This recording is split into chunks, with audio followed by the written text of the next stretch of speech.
way you responded to me, dear. You cannot do that. I wanted to say something. What man do, man?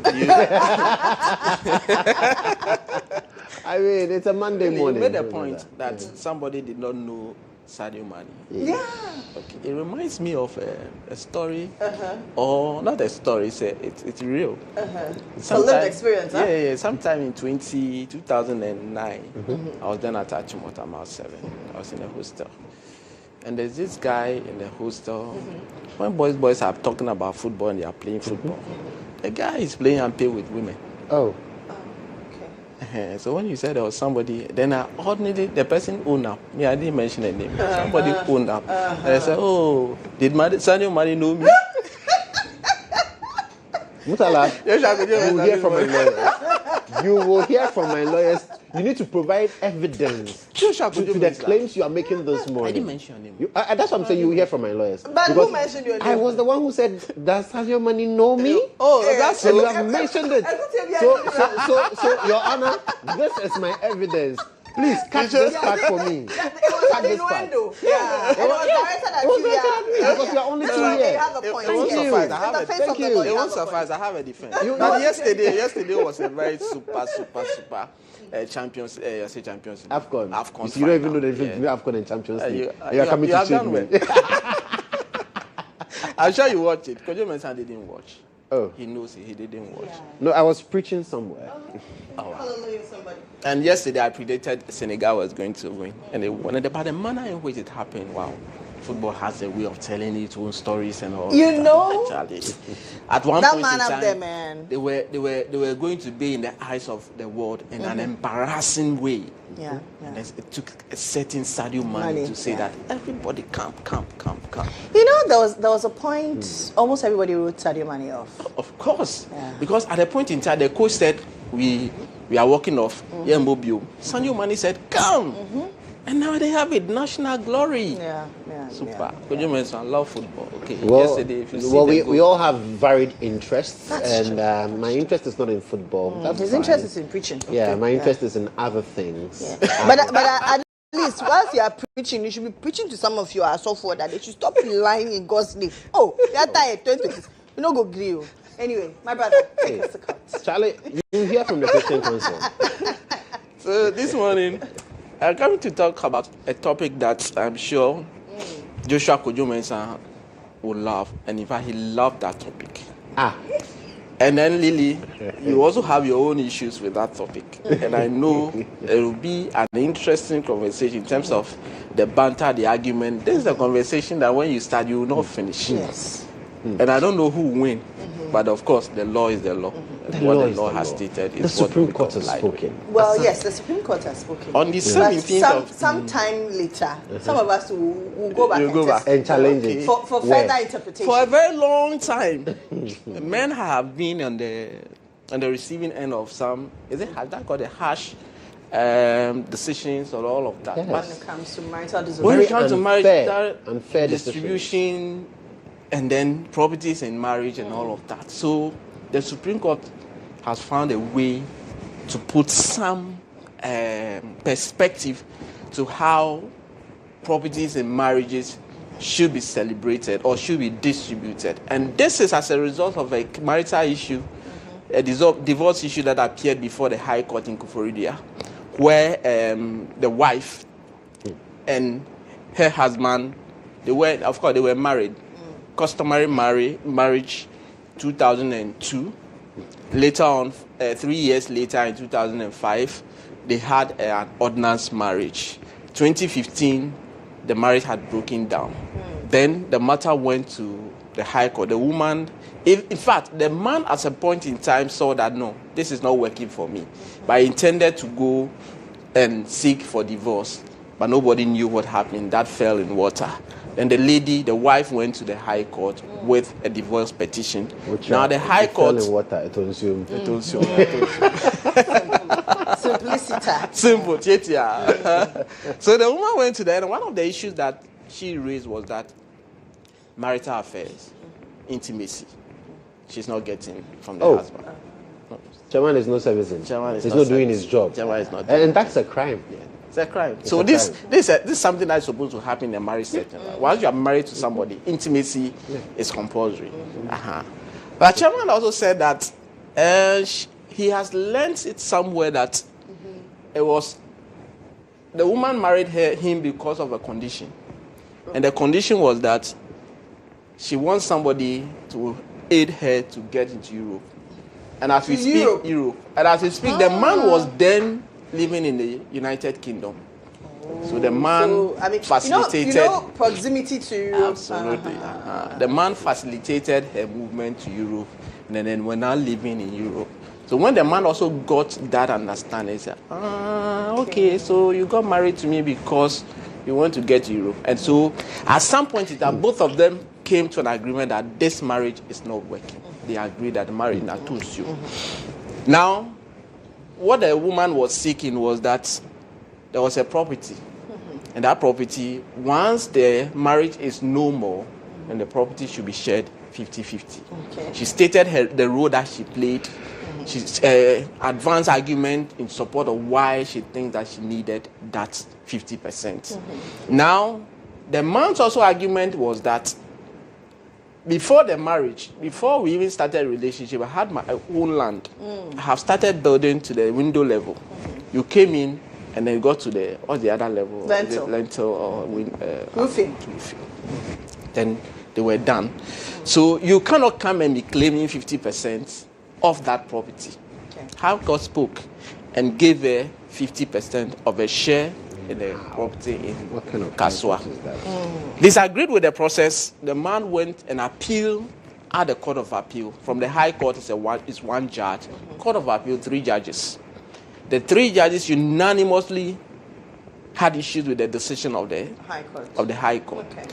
And said that the reasons advanced by the wife is not enough to get 50% of the share. And so the Supreme Court, the Court of Appeal, after evaluating the processes, the evidence on record, is of the view that the woman deserved 20% of the property. So from 50 to 20%. And that was how the Court of Appeal resolved. The man? The man. Okay. The man appealed against the 50-50 at the Court of Appeal. And the Court of Appeal agreed with the man and said, look, now it's going to be 80-20. So the woman is only entitled to 20% of the married property.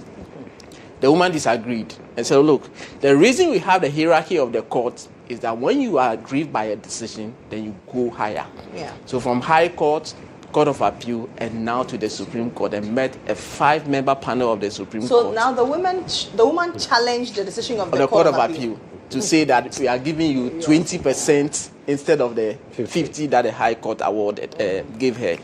Now, the Supreme Court looked at it. A 5-member panel of the Supreme Court, presided over by Justice Lovely Johnson. A woman. Yeah.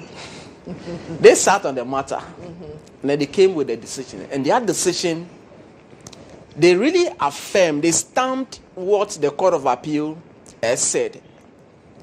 And the Supreme Court, in coming to that determination, provided some guideline with which it's reached that decision, and how properties in marriages should be determined when it is dissolved. And the Supreme Court, speaking through Justice Kwekutewia Akabuafo, came up with 9 guidelines. 9 guidelines. And these are the guidelines that when a marriage is dissolved, it will be used to distribute properties. Okay. It will not be as if you provided intimacy, you cooked for the man, and all of that. That will not work anymore. It won't work. It won't work. It should work. The first thing that the Supreme Court, has outlined is that duration of the marriage. Okay. How long has the marriage been? At the time that we have acquired this property and all of that.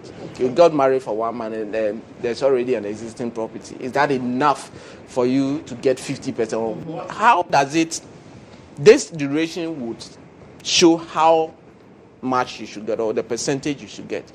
The second one is the ownership of the land. And in this case, we were told that the man already had his land. He was putting up a building at the lintel level before you came in. And the Supreme Court is saying that ownership of the land should be considered in the distribution of marriage, where he said, how was the land on which the property stand acquired? both of you or one person. That will be taken into consideration. Chronology of construction. How was the processes that when you came, was something on the property, on the land?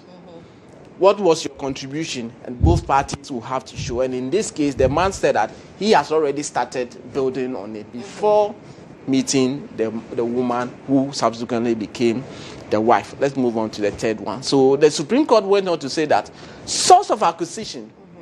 How was the property acquired?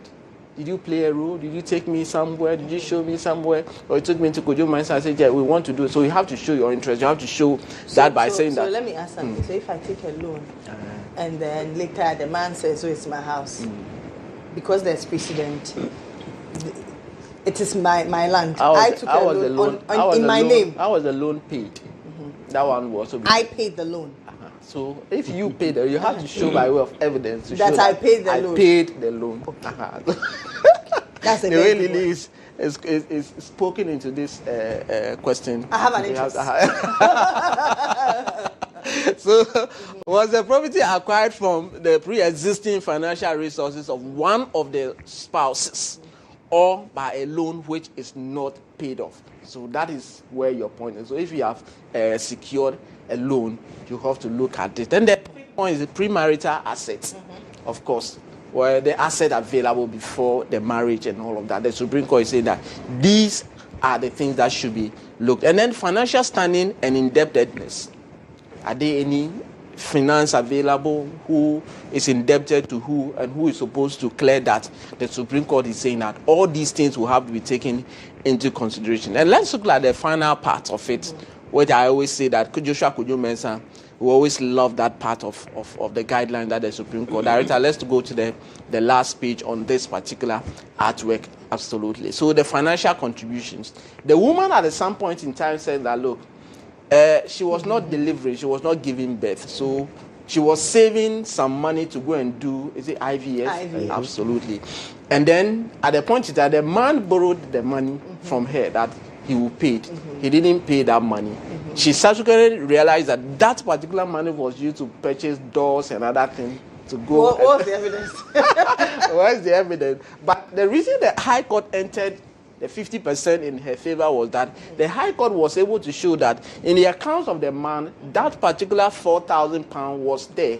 And then the distribution of the withdrawal of the money, every record was shown. So the Supreme Court said that then it's supposed to be a married property, for which reason when there's divorce, both parties will have to. His house. You pay £4,000. Say you want 50%. Then mutual financial understanding. So both of you are okay. The woman is saying that you said I should take care of the house and you pay the bills and then the building.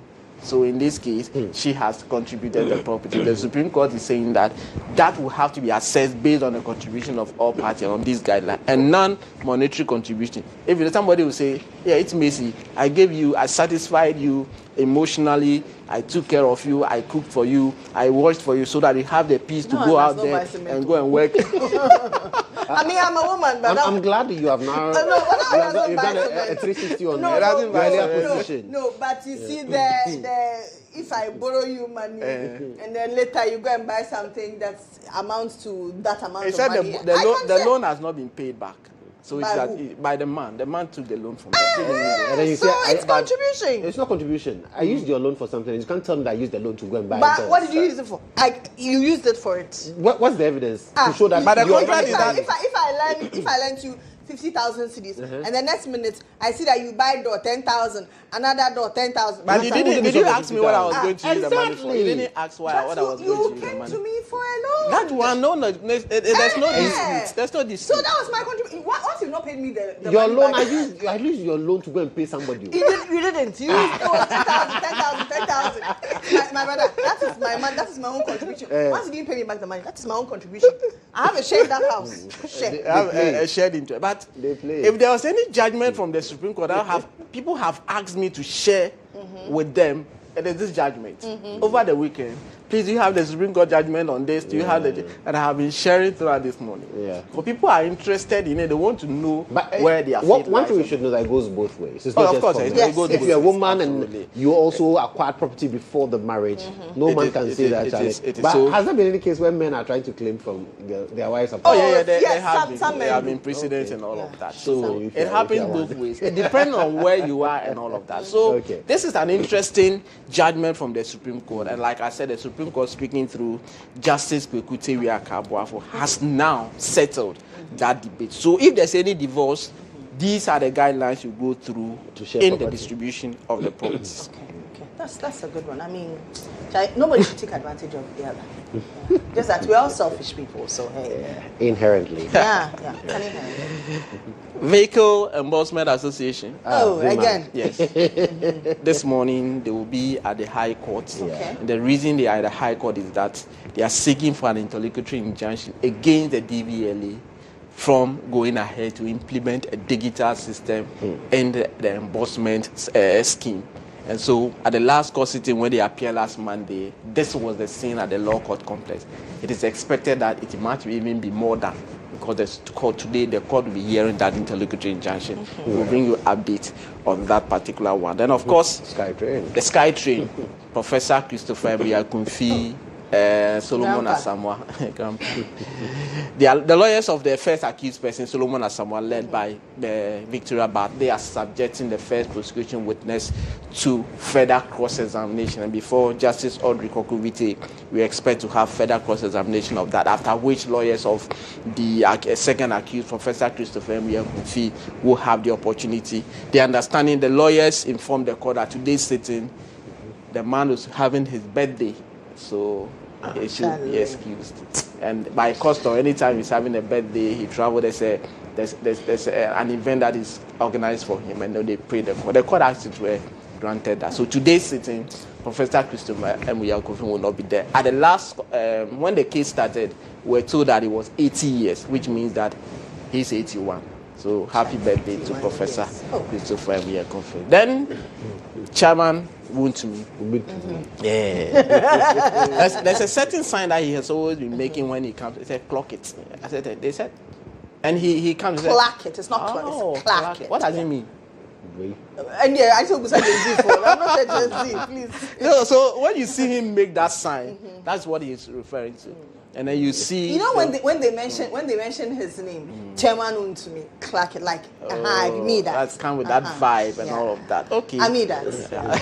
I mean that. Yeah. Me know this. So today, he also be at the High Court for further cross-examination of the first prosecution witness, Henry Okum, who is a small-scale miner and all of that. And the guy has been making an interesting revelation to say that it was Chairman Wontumi who handed over the Summer Boy concession to him after he discovered that it was for Akonta mining and he wanted to work there. So that is to satisfy the allegation made or the charge of assigning mineral rights without license. But that is also yet to be proven when the witnesses have all testified. So these are the cases that we should expect coming up today. Okay.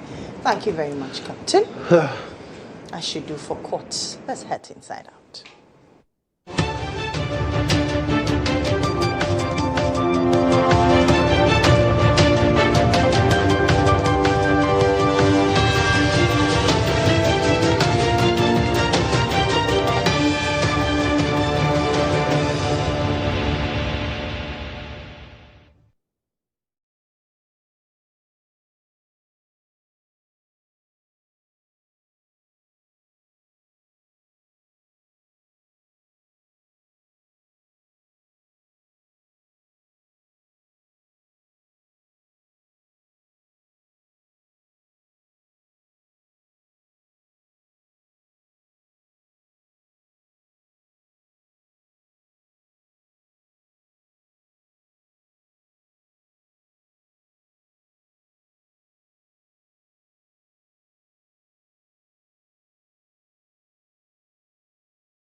Well, welcome back. This is Inside Out here on GA Today. And of course, the Senegalese are still celebrating their victory. The Moroccans are not too excited about they picking up the second place in the AFCON finals yesterday. By Ibrahim Al-Hassan, for those of you who don't know, he's a staunch Chelsea supporter, and he supports Black Stars as well. I don't know That's who's the other choice.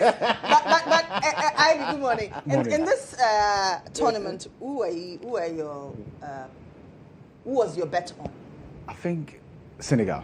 You're supporting Senegal yes, throughout? I'm supporting Senegal. Oh. It's a West African thing, right? Yeah. Yeah, I understand the sentimental argument that Morocco had invested so much in infrastructure, right? Mm-hmm. And they had put together a seamless tournament, right? And trust me, you needed to be reminded that the tournament was still taking place on the continent of Africa. If you were to just look at the infrastructure.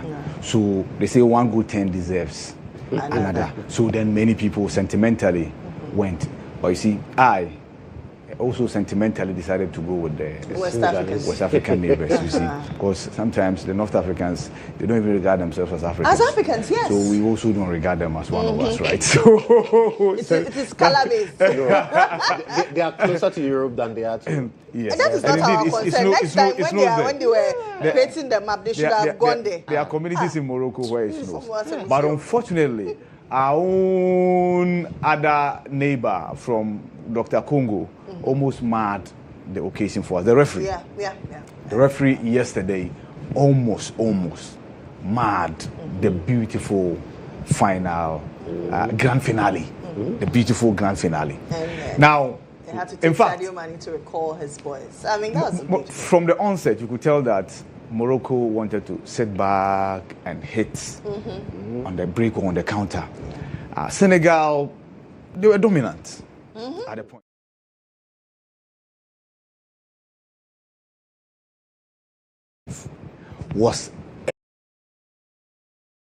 Everything went downhill afterwards. The penalty was a penalty, but you see, once you disallow a clear goal, Senegal had every right to react the way they reacted when at the dying numbers of the game, and I mean dying numbers, the very final kick, you award a penalty against them, right? Which is a legitimate penalty. But guess what? We also scored a legitimate goal, which you disallowed. And the referee, unfortunately, did not even go to the screen. The VAR officials failed him. They ought to have directed him that, no problem, you made a decision, but go and have a second look. Because, see, what happened was that the two players were all challenging for the ball. They all had their arms stretched. And then one falls down, the other one gets to head the ball, and you say that once the Moroccan goes down, you disallow the goal. So from there, so now at the point, the Senegalese decided to walk off the pitch. They decided to... they decided to walk off the pitch. Sadio Mane rose to the occasion, and he decided to... recall the boys. Exactly. I'm just imagining if he didn't, how he would have felt. There would have been sanctions against Senegal. And of course, the coach has apologized, right? Sadio Mane, interestingly, our own former coach, Clarura, was there. And so Sadio Mane had gone to confer with him. And I'm sure that's how come that I was told that, Charlie, what you guys are doing, you are playing with fire, you could be banned. But guess what? It had a psychological impact on the Moroccans. So when the very final kick was taken by over the penalty, the gentleman decided to go for the penanka, which went directly into the arms of Mendy, and then that was it. That was it. So immediately after that episode, you could tell that the momentum was on the side of the Senegalese, and they scored a winning goal in extra time. Something that final moments goal does to you. It gives you some sort of ginger. You feel that, true. I mean, if the whistle is blown now, I am gone. Yes. And for the Moroccan player to decide to go for the penanka at that material point in time was shocking. Shocking than you can even imagine, right? He was not supposed to be the one taking the kick, right? But he won the penalty. But then imagine you have Hakimi in your team. Somebody who has been through all the emotions that there is in football, right? From Champions League to Ligue 1 to what have you. And then Raheem decided to say that he's the one going to play, took the ball, and this is what happened. But it's karma that availed itself yesterday. Raheem has redeemed us, Amaja. That's true. Now, please, those of you on the continent who are always bashing us, Amaja, we have a new record holder. Yeah. No. It can never be the same. My brother. To us Ghanaians. To us Ghanaians. See, I heard a Nigerian talk about Asamoah with so much pain. I'm like, but you, why are you crying more than the bereaved? Yeah, he says, no, what happened that day wasn't a Ghanaian thing. It was an entire African challenge. And it was on the global stage, not Africa. Yeah, so you cannot compare the two. Right? They said this one there is home match. No, but this is also AFCON. Asamoah has equally made an AFCON penalty before. So that's what I'm saying, that he has redeemed. So that is why it doesn't even redeem him at all. But at least Asamoah's name can rest. Oh, no, now we can call Ibrahim. We can call Ibrahim Diaz. It won't. Yeah. So please, if your name is Ibrahim now,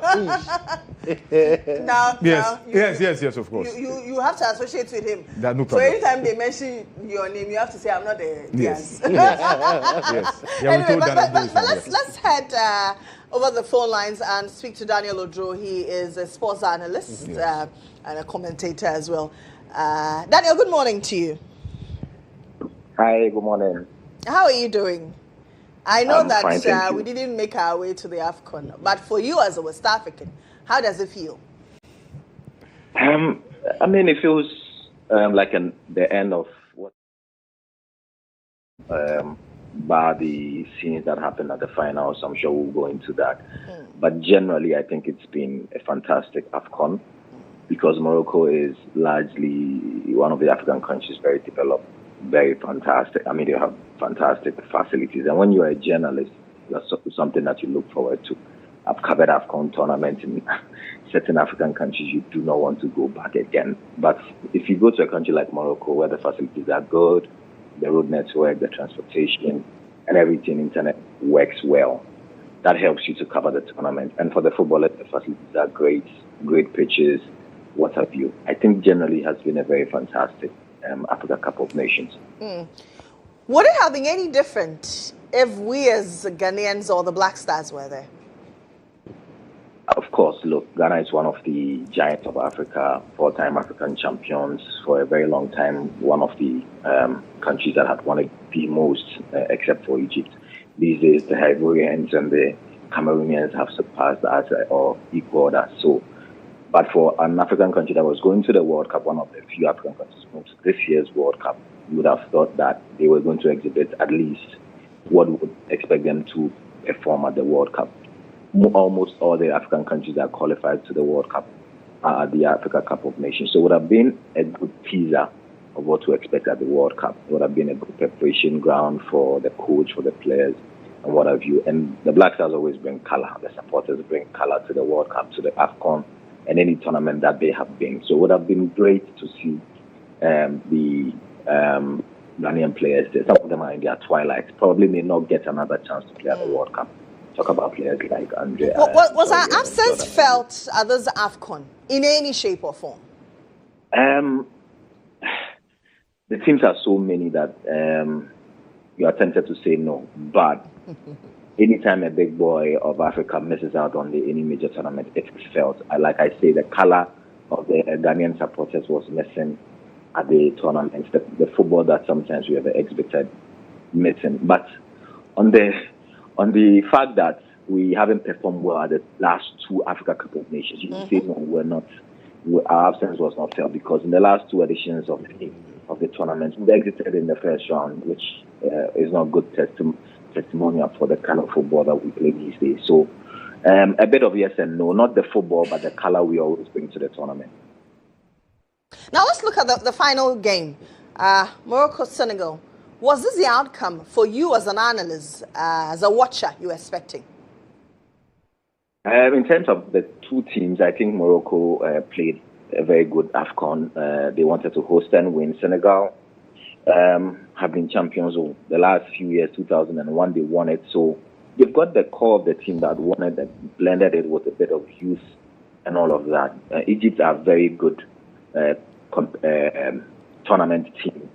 So once they got into the quarterfinals and the semi-finals, you thought they were going to go far. But the West Africans have always performed very well at the Africa Cup of Nations. So to see one West African country and to see another North African country was great. Morocco haven't been really good at the Africa Cup of Nations, and a lot of the North Africans have not been great, except Egypt. So to see that they've reached the final was refreshing. The fact that they were the host nation also added another layer of excitement to it. What it meant was that the stadium was going to be full, the euphoria and the build-up was going to be great. So on the evidence of the football played, I thought Nigeria were going to go into the finals. I thought they had played well until they lost the semi-final. Were you disappointed? If you are going the Ghanaian-Nigeria banter, you'll be excited to some degree. And the fact that they could win another Africa Cup of Nations not so long after winning one, and Ghana hadn't won in more than 4 decades, you're happy that they don't get to surpass your record. But on the evidence of the football they play and the players that they have, I thought this generation could have won another Africa Cup of Nations. So disappointed in that sense, yes. What do you think the Nigerians missed? Look, it came down to penalty kicks, and it could go anyway. In the semis, if you look at the football that was played in the semifinals, the games are not very exciting because the teams are very, very cautious. They are playing according to plan. They are not trying to make any mistakes at all. So the football over 90 minutes, it's not that great. So it comes down to individual brilliance. It comes down to one mistake by the player, any player of both teams. And so once it came down to penalty kicks and they couldn't convert their kicks, you couldn't blame anybody for it. I'm sure they would be kicking themselves. After having missed out on the World Cup, they would have thought this was going to atone for the sins of not qualifying to the World Cup. But that didn't happen. It was going to lead to a lot of backlash and all, what have you. But, I mean, they have a youthful team. They could go again. A lot of their star players are still in their mid-20s, late 20s. They could still have another go at it in the next 2 years. On the issue of officiating, many have raised concerns. For you as an analyst, your thoughts? Look, I don't think the officiating has been so bad, but there's a reason a lot of people have this doubt and suspicion, because Morocco has been hosting almost all the tournament the last few years.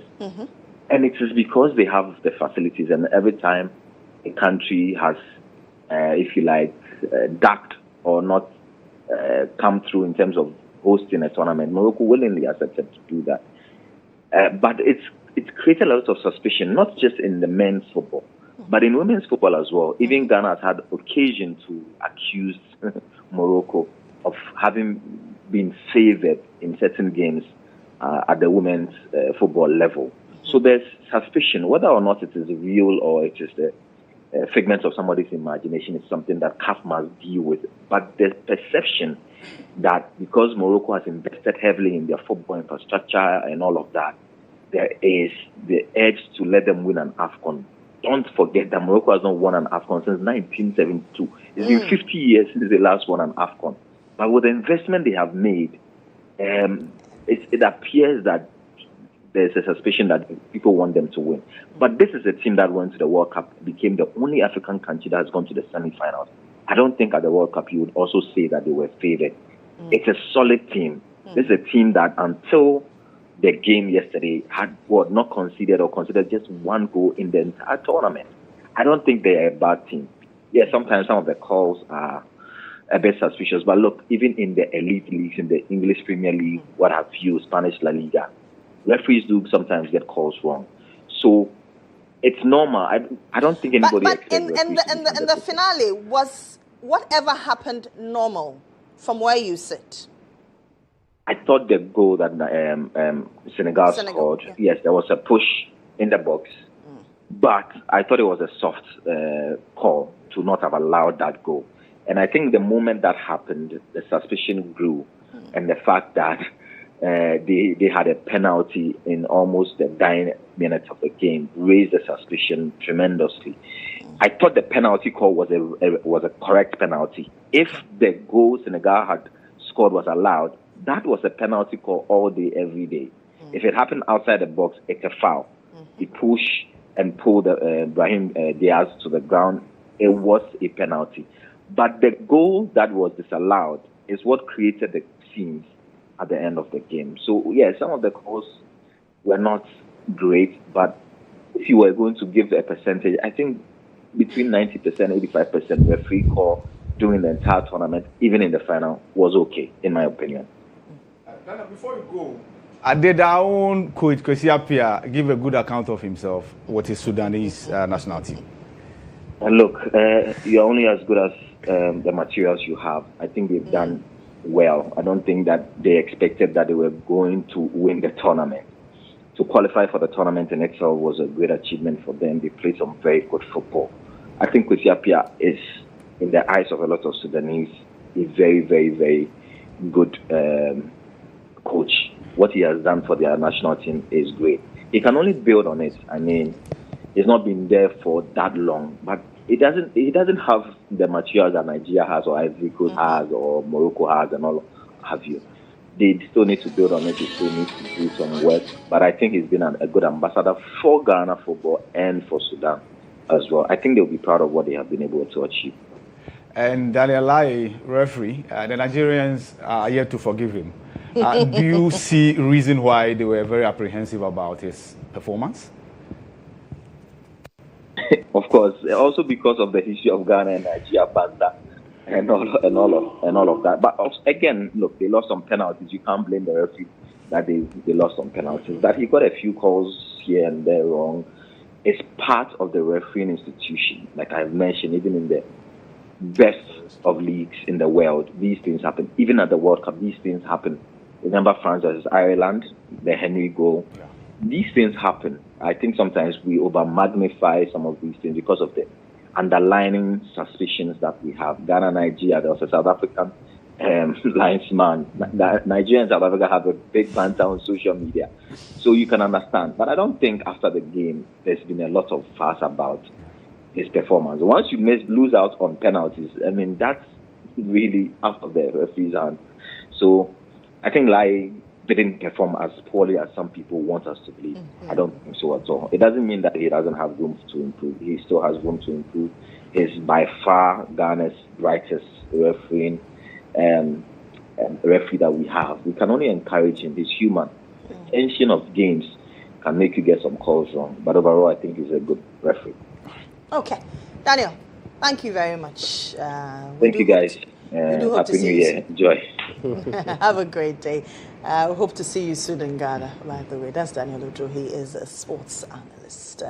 I mean, maybe the next AFCON we'll play our cards well so we can be featured. And then make better inroads. To be honest, we should have been there, but being there could have come with its own repercussions, right?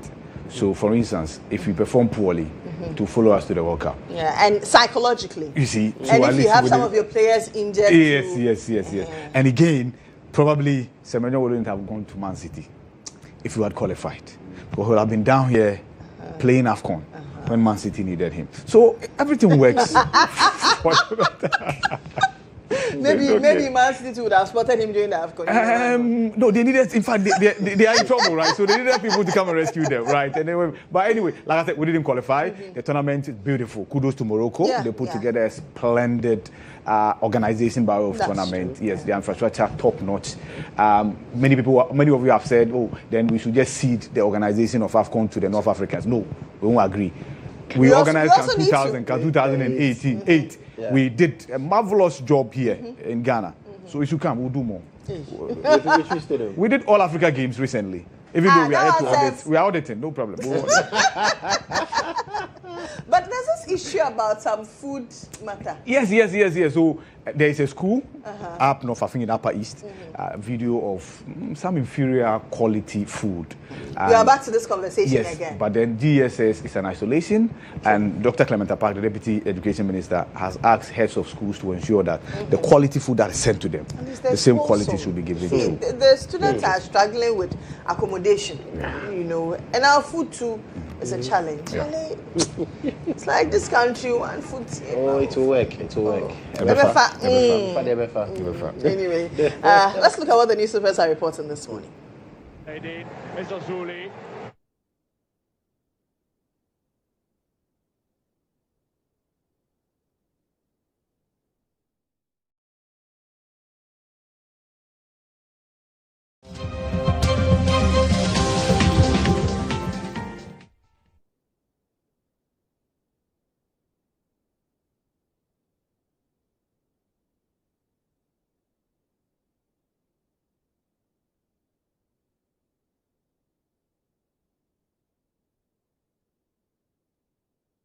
BOG sets agenda.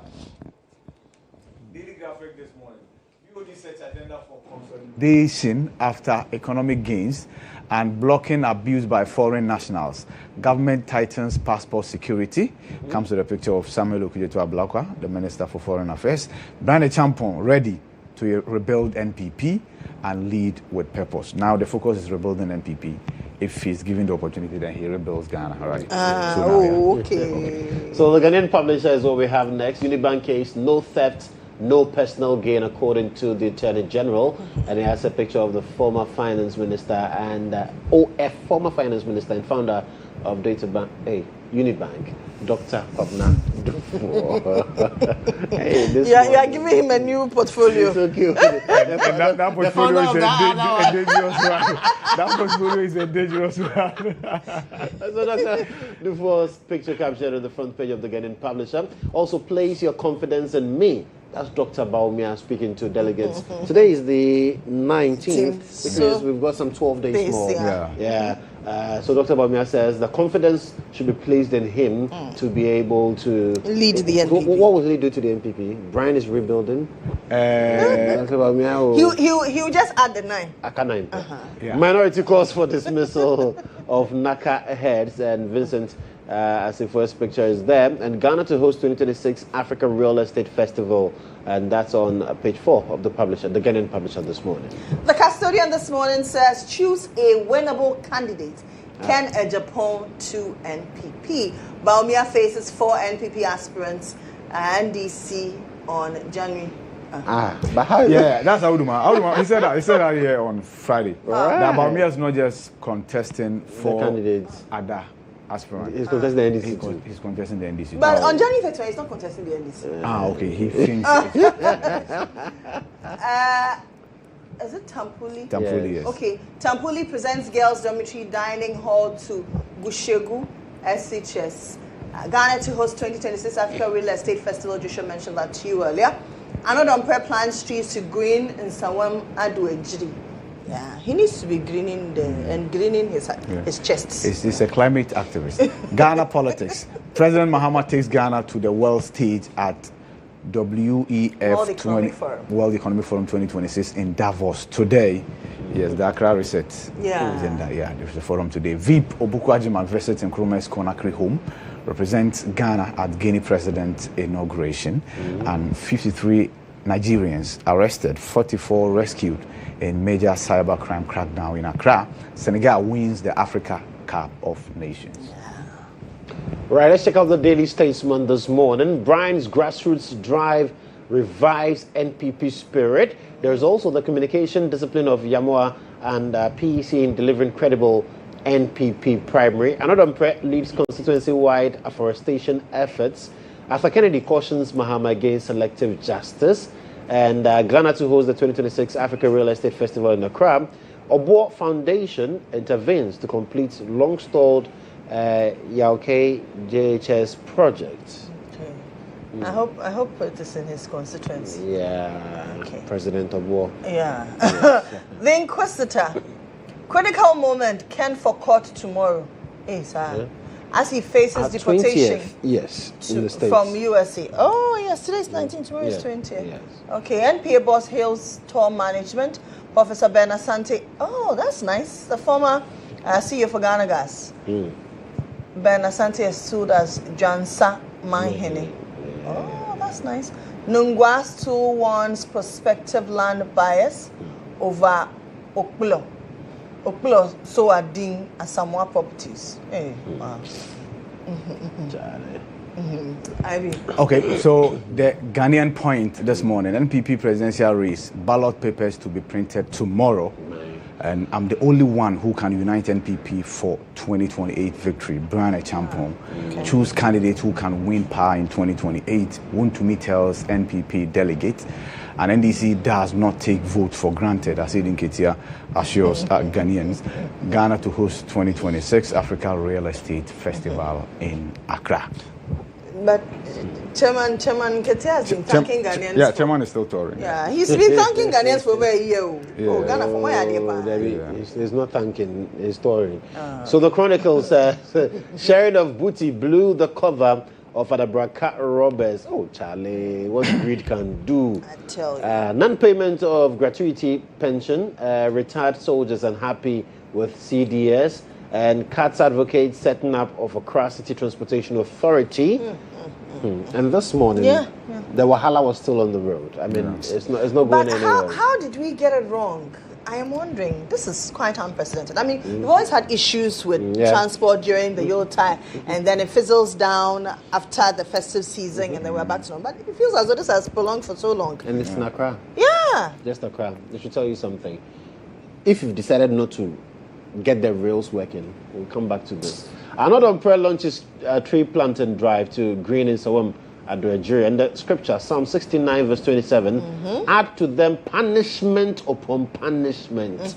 May they have no acquittal from you. This is the word of the Lord. The Ghanaian Times this morning says 2026 year of sustained monetary discipline. That's according to the governor of the Bank of Ghana. Dr. Johnson Pandit Siama comes with this picture as well. Africa Real Estate Festival launched to drive sustainable urban development across Africa. Government to introduce new high occupancy buses nationwide. Long overdue. GIPC showcases district level economic growth potentials in central western regions. AI trade analytics roll out to boost customs revenue by 45%. That's according to the GRE Commissioner General. Daily Guide this morning, choose a winnable candidate. Ken Oforiatta worried over return. That's according to Victor Smith. Victor Smith says he had a conversation with Gabi, and Gabi says Ken wants to come back, but he's scared of how he'll be treated. Attorney General, I think even on Star Chat last week, gave an assurance that there is no way that under his supervision, Ken will be treated in an unjust way. No, but if he says he's worried, I'm really worried. So here's the thing. Ken feels he made a lot of economic and policy decisions that left many people wailing, right? So when you look at this conversation, there are many Ghanaians who don't have empathy for Ken Oforiatta. But they don't. If they don't have empathy for you, come and face the law. No. You have so chance to defend yourself. He feels that that anger against him will influence how he's treated. But now we have an assurance that no problem. You see, this is not going to be a trial by... So you knew that your decisions when it was hurting people, and you were still taking the decisions. No, but that's IB's explanation. I'm just telling you that this conversation is not just about legal. It's not just about going to court. That's what I'm saying. There are sentiments involved. Per this assertion, he knew that what he was doing, he was meowing somebody. And he was still meowing somebody. And also, Ken has he has heard the commentary from NDC communicators. Ken, you have your day in court. Exactly, but he doesn't trust. Because when you listen to Victor Smith, he says Ken told them that he would not meet with them with or without his lawyers. Even in the presence of his lawyers, he was not ready to accept any help from them whatsoever. So it tells you he does not trust. He doesn't trust the system. Because he was arrested on the same day as Said Natamaklo. Yet you didn't get to hear of Said Natamaklo. Running away, nobody. But for that of his arrest, his lawyers decided to inform all of us ahead of time. But the embassy knew. Oh, obviously. But the embassy didn't tell us. Hello. So basically, the other headlines here: ex-Maslock boss faces U.S. court January 21. And Supreme Court, this one 21. Yes, wow, that's a nice one. Supreme Court sets guidelines for post-divorce property sharing. You delve much into that detail. I also is by-election March 3. Yes, so that's it for the Daily Guide this morning. And on the issue of the also by-election, by-election. Is it true? I mean, you are in Parliament. Have you heard, by way of information, that his widow is planning to there are others who are pushing. Okay. So just as happens everywhere, others will push. The woman is yet to make a pronouncement on your decision on it. Yes, but it's been pushed. And as a result of the push, there are counter claims as well in that regard, yes. Per the Islamic dictates, she's supposed to be behind closed doors by now. You do that for at least 60 days, right? Okay. No, 40 days. 40 days, yes. So it means that by March 3, the 40 days wouldn't have elapsed. Exactly. Yes, so all those... But if she goes ahead to contest, will she have any repercussions in terms of Oh no, just by way of aside the Islamic. public commentary and the fact that people will say things, there's nothing. There's no lie. There's a black and white rule that when you flout, this is the punishment. No. But trust me, people. But there's nothing like Allah will visit this punishment. Oh no. Did you kill your husband? No. Even that, you have to go and meet your maker to answer. So in this world, you see, decisions and how they are made. The conversation you are hearing. Political conversations, right? If she even decides to contest right now, the point you just made is what the opponent will use against her, right? But in the end, if you are convinced that you can sail through, why not? Okay. You can, because after that, that's life. Exactly. Absolutely. Thank you very much, Ivy. That's our producer and head of political and current affairs here at the GHOne Network. My name is Lily Mohammed. And I am Joshua Kodjo Mensah. I'll be right back shortly with our guests.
when I come here, I mean, I love plantains. Green, you know, and ripe, I don't care. I grew up with them. I've been eating them since I was a little kid. And so I really enjoy that. I want to believe that you're going to return to Ghana after your retirement. Is that the case? Absolutely. Absolutely. There is no doubt in my mind. When is going to be your last flight, and what do you want to do on that particular flight to make it so memorable while you retire? Well, since we had the retirement party already, that was an epic experience. My last flight will be very calm. I'm not looking to do much of anything. I would love to see my friends and see me off or something like that, but that's about it.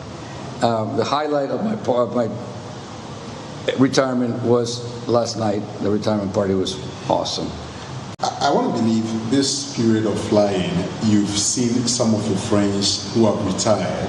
Yes. On the job. Yes. And when they are leaving, they usually announce it probably in the flight. Yes. Yes. And those sort of reaction from the passengers. Yes. And are you expecting anything? Absolutely. Yeah. Probably.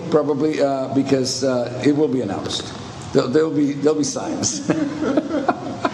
After 33 years with United Airlines,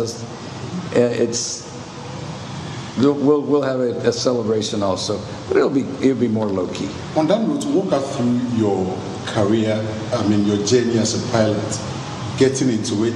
Where did you start from? And now that you are leaving, what memories are you going to really carry with you? Oh wow, that's a difficult one. The first part is easy. It's just history. The second one, a little tougher, but we'll give it a shot. I started out with as an Army helicopter pilot, and I flew medical evacuation helicopters. I then did an inter-service transfer, so I went from the Army to the Air Force, and I flew cargo and passenger airplanes with the Air Force. So I flew the biggest cargo aircraft in the world, the C-5A. And then I flew... Is that bigger than the C-17 that came to Ghana recently? I'll show you a picture and you tell me. Significant. Probably twice or three times the size. Because I have a picture of them sitting side by side where you can really tell the difference. But anyway, then I flew VIP transports at Andrews Air Force Base for 17 years. Flying congressmen and anybody short of the president, we were able to carry. The president flies with a different fleet, but anybody short of the president, the first lady, and on all the service secretaries, everybody, we would take them around. And I did that for a very long time. And then after that, I flew the C-130, which is a cargo aircraft. Did a deployment to Afghanistan with that one.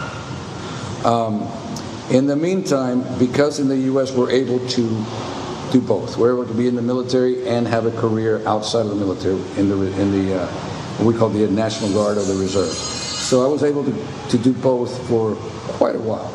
I got hired with United Airlines in 1992.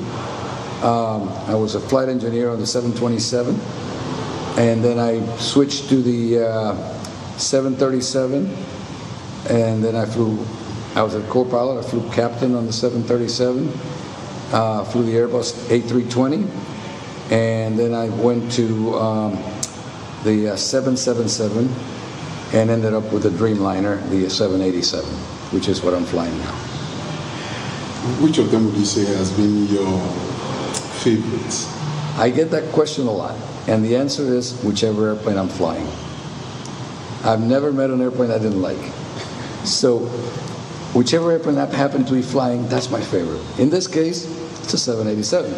That's the one I'm flying. You're retiring on that one today. Yes. At what point in your career would you say flying across the world has been the most daunting or the very difficult moments for you on the flight or in any particular country? Everybody wants to hear about aircraft malfunctions or something like that, and that hardly ever happens. It's incredibly rare, but every time it does happen, you see it. But hardly ever do we have any problems like that.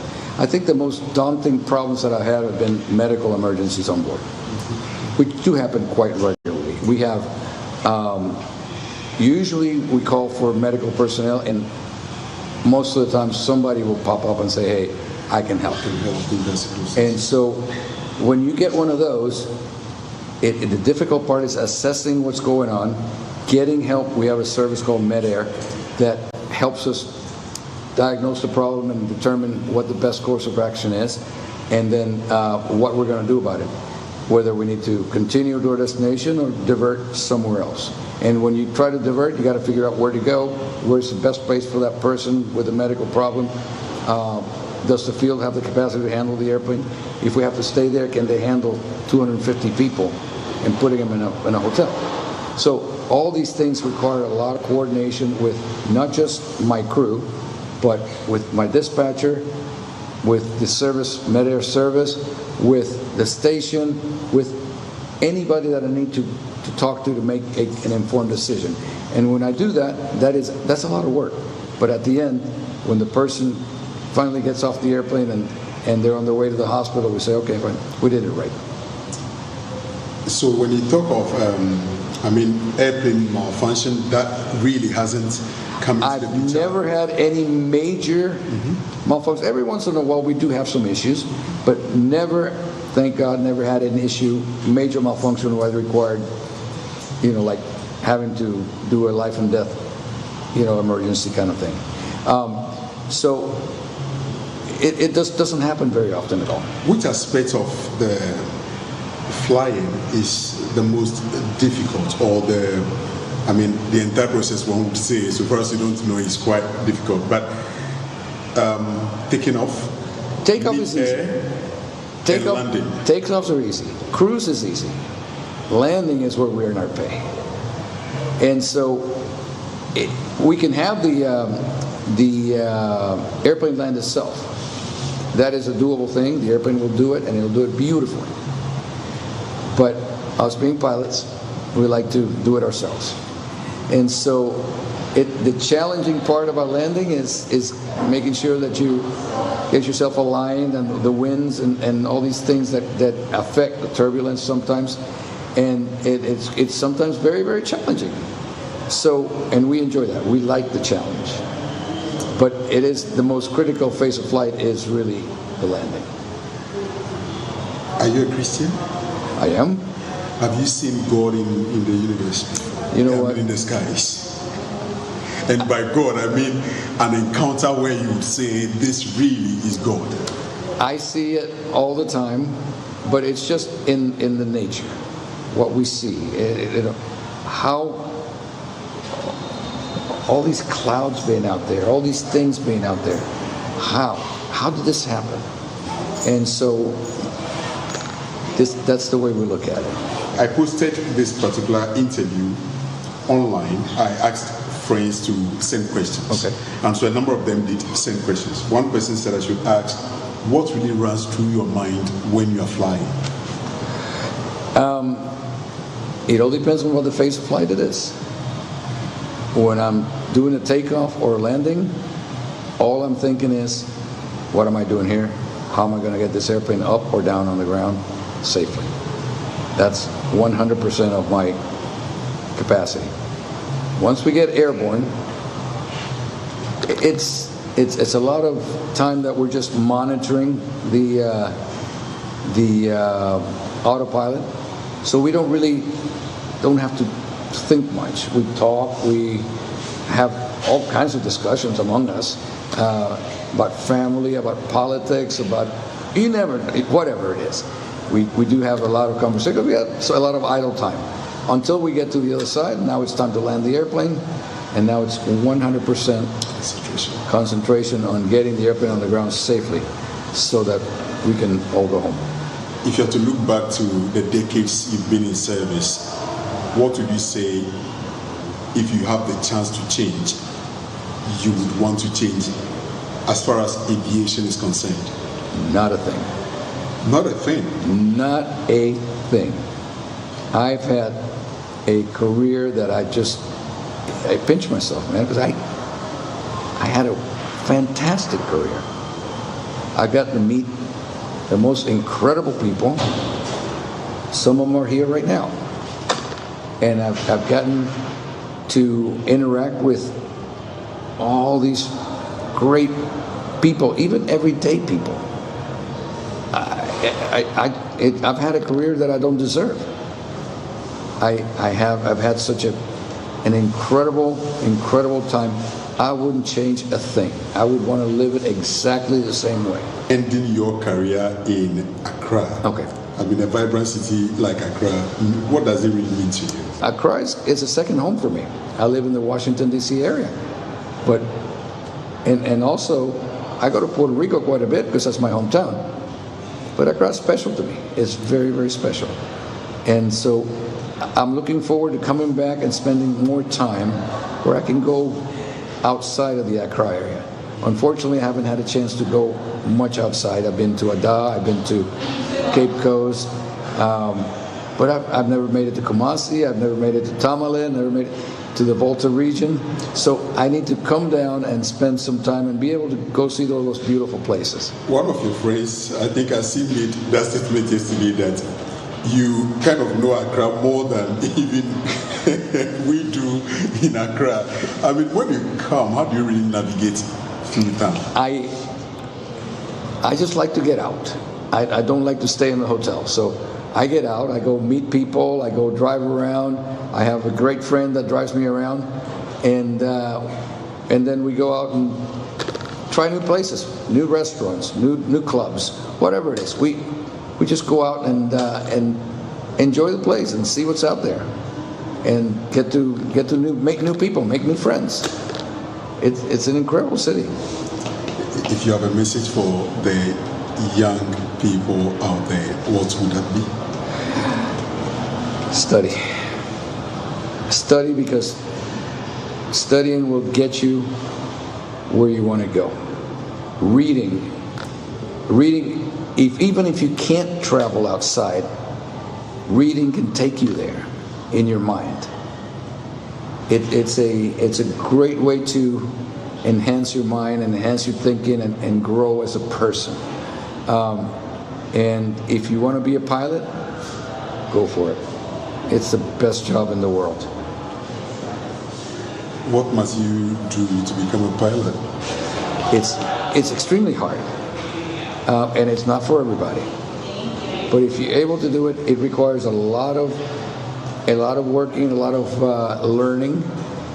Flying is not just moving the controls. That's the easy part. Flying involves learning all the rules.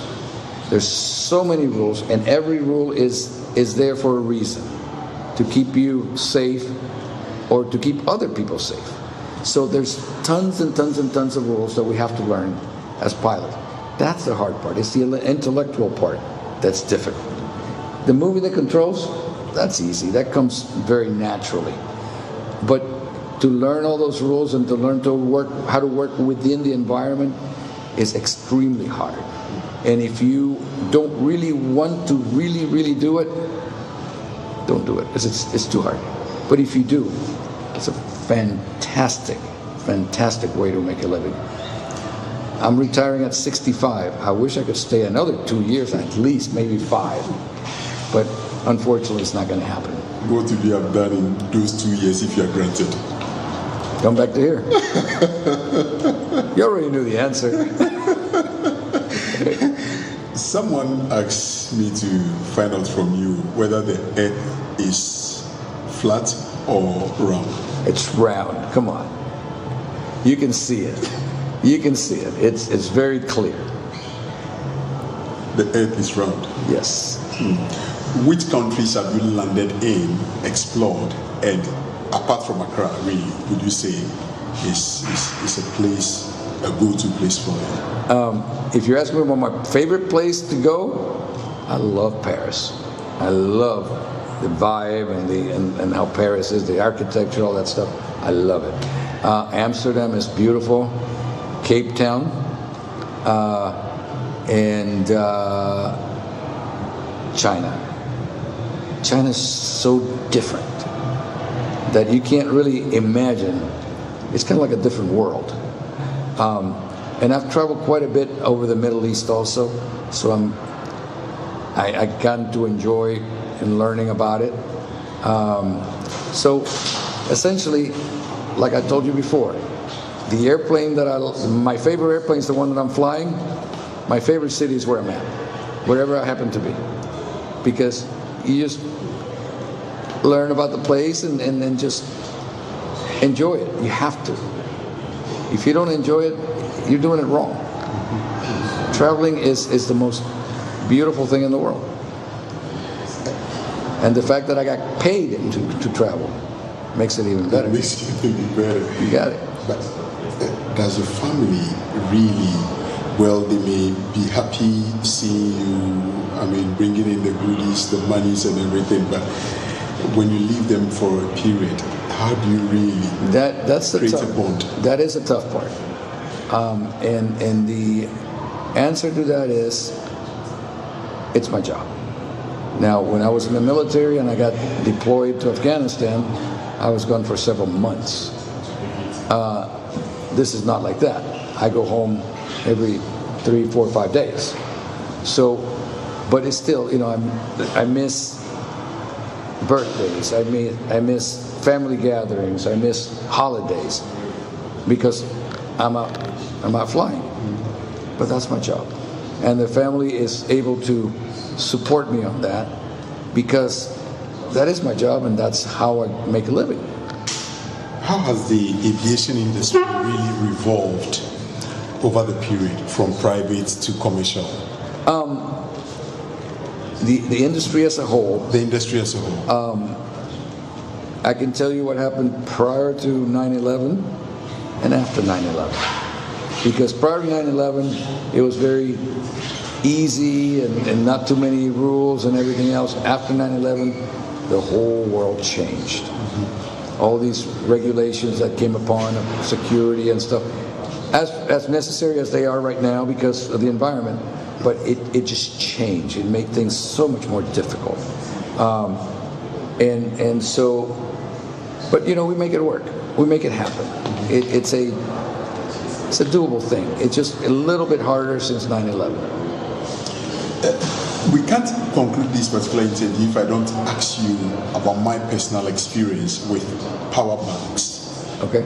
Anytime you go on board a flight and you are going through security checks, there are power banks not supposed to exceed a certain limit that can be carried on board. Correct. And certain types are also not allowed if it doesn't have the triple C, they call it. Yeah.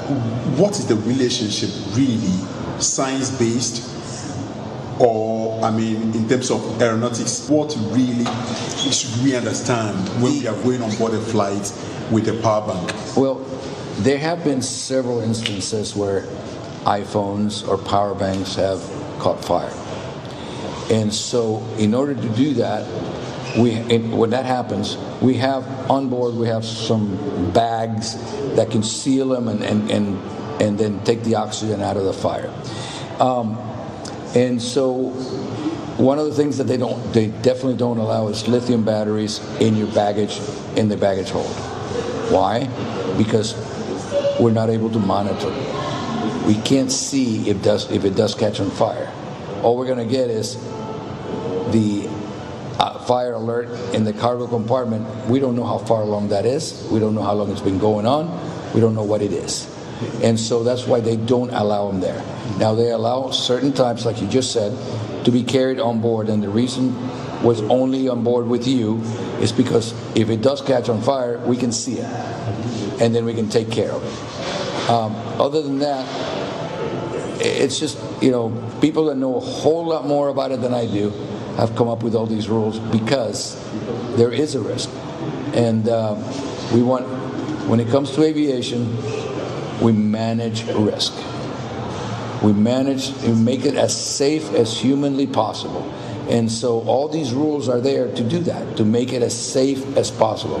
And based on that, we've had a tremendous record in aviation where very, very few accidents and very few lives lost as a whole, based on how many flights we actually fly worldwide.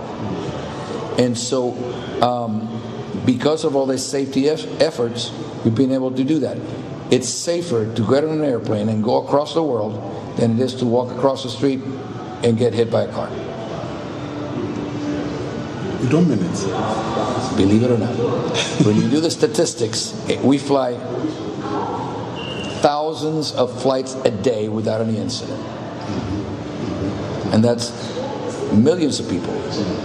And so when you do the numbers of how many people get killed in aviation accidents in a year compared to how many people get run over by a car or get in an accident in a car, the numbers don't even come close. Aviation is so much safer than anything else. By far the safest mode of transportation. It's Christmas. Your Christmas message to your cherished viewers? Have a wonderful Christmas. Enjoy your families. And take care of each other. That's the important part. Thank you. I want to thank you very much. Thank you very much for this opportunity. My pleasure. To speak with you. Grateful.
We're still waiting for the NPP member to join us, but meanwhile, in the studio this morning, I've been joined by Hamza Soyeni Esquire. He is a private legal practitioner and a member of the NDC communications team. I haven't seen him this year, so Happy New Year. Happy New Year, Lily, and Happy New Year to your production team as well.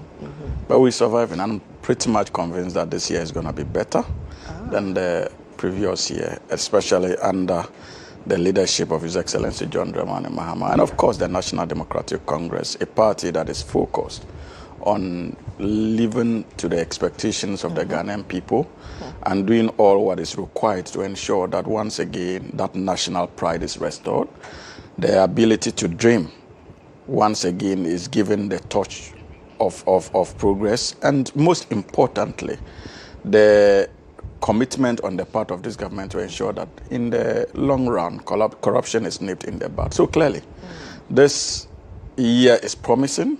And remember that this year, the government is also hoping to unveil what we call the 3 garment factories intended to create jobs for the good people of this country. The government has also started rolling out the farm service centers, another employment opportunity in line with the government's agriculture transformational agenda that they want the youth to take a cue from, and most importantly, take active role in. We are also looking at the possibility of coming out with the oil palm factory that is intended to create jobs and also attract some measure of foreign income into the country.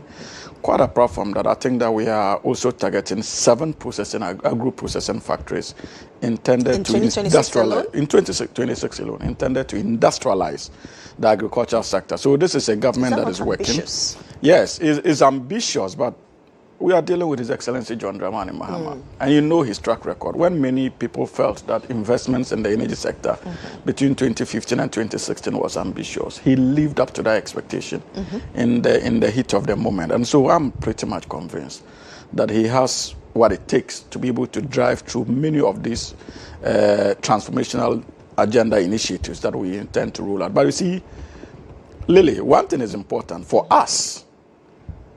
It is not just enough that we have been able to stabilize the city. It is not just enough that we've been able to reduce public debt. It is not enough that we've been able, as a government, to lower government expenditure. These are measures that we expected even the most incompetent government to be able to do since 1992. Unfortunately, in the last 8 or 9 years, the NPP failed to live up to that particular expectation. We are doing it now. We understand, as a responsible government, that these measures that are beginning to bear fruit are not sufficient to holistically transform the Ghanaian economy. There's the need for a shift in trajectory, a transformational change as far as the economic pillars of this country is concerned. And so that is why we are focusing on this industrial drive for this year. Does the transformational change also involve the transport sector? Absolutely.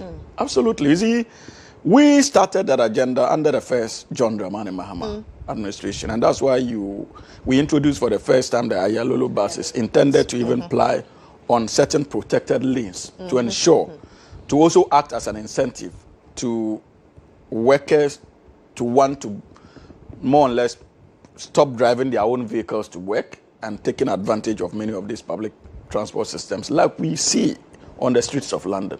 That was the whole objective. Unfortunately, a new government came into office for the remainder of the last 8 years. They were not committed to that drive. So the investments in the transport sector was quite lacking. They attempted what they call the e-bus transport and imported about 50 buses or so. What is the success story of that particular novelty that they made so much noise about? Zero. But if it is the e-buses that are kindly augmenting what we have in there. Absolutely, but I'm just telling you that if for 8 years you can boast of just 50 e-buses, what were you doing in the last 8 years? Even in terms of our maintenance culture, what kind of systems did they put in place to ensure that many of the broken down buses from Metro Mass to Ayalolo were fixed timely to be able to meet the transportational demands of our people? So what at all were they doing in the government in the last 8 years? And these are questions we would continue to ask ourselves. It is not just in the transport sector. We saw the mess in the economic sector, the economy as a whole. We saw the mess in agriculture. Almost every facet of our national life was under threat. Stagnation. Even the energy sector I spoke about earlier. That the current administration is building upon what they started before they left office. That's why we're seeing the marginal gains. That is absolutely false. Okay. And anybody who is a watcher of the Ghanaian economy knows that if for 8 years you failed to ensure that there was sustainable growth, even to an election year that you wanted to win, the reasonable thing was for them to have been meticulous in terms of their handling of the economy, at least to generate some confidence from the people to be able to win the last election. But they even couldn't. Okay. Remember that even as late as November 2024, they were increasing fuel prices and electricity tariffs in this country. So that is the stock in trade of the MPP, deception. But when it comes to substance, they are zero.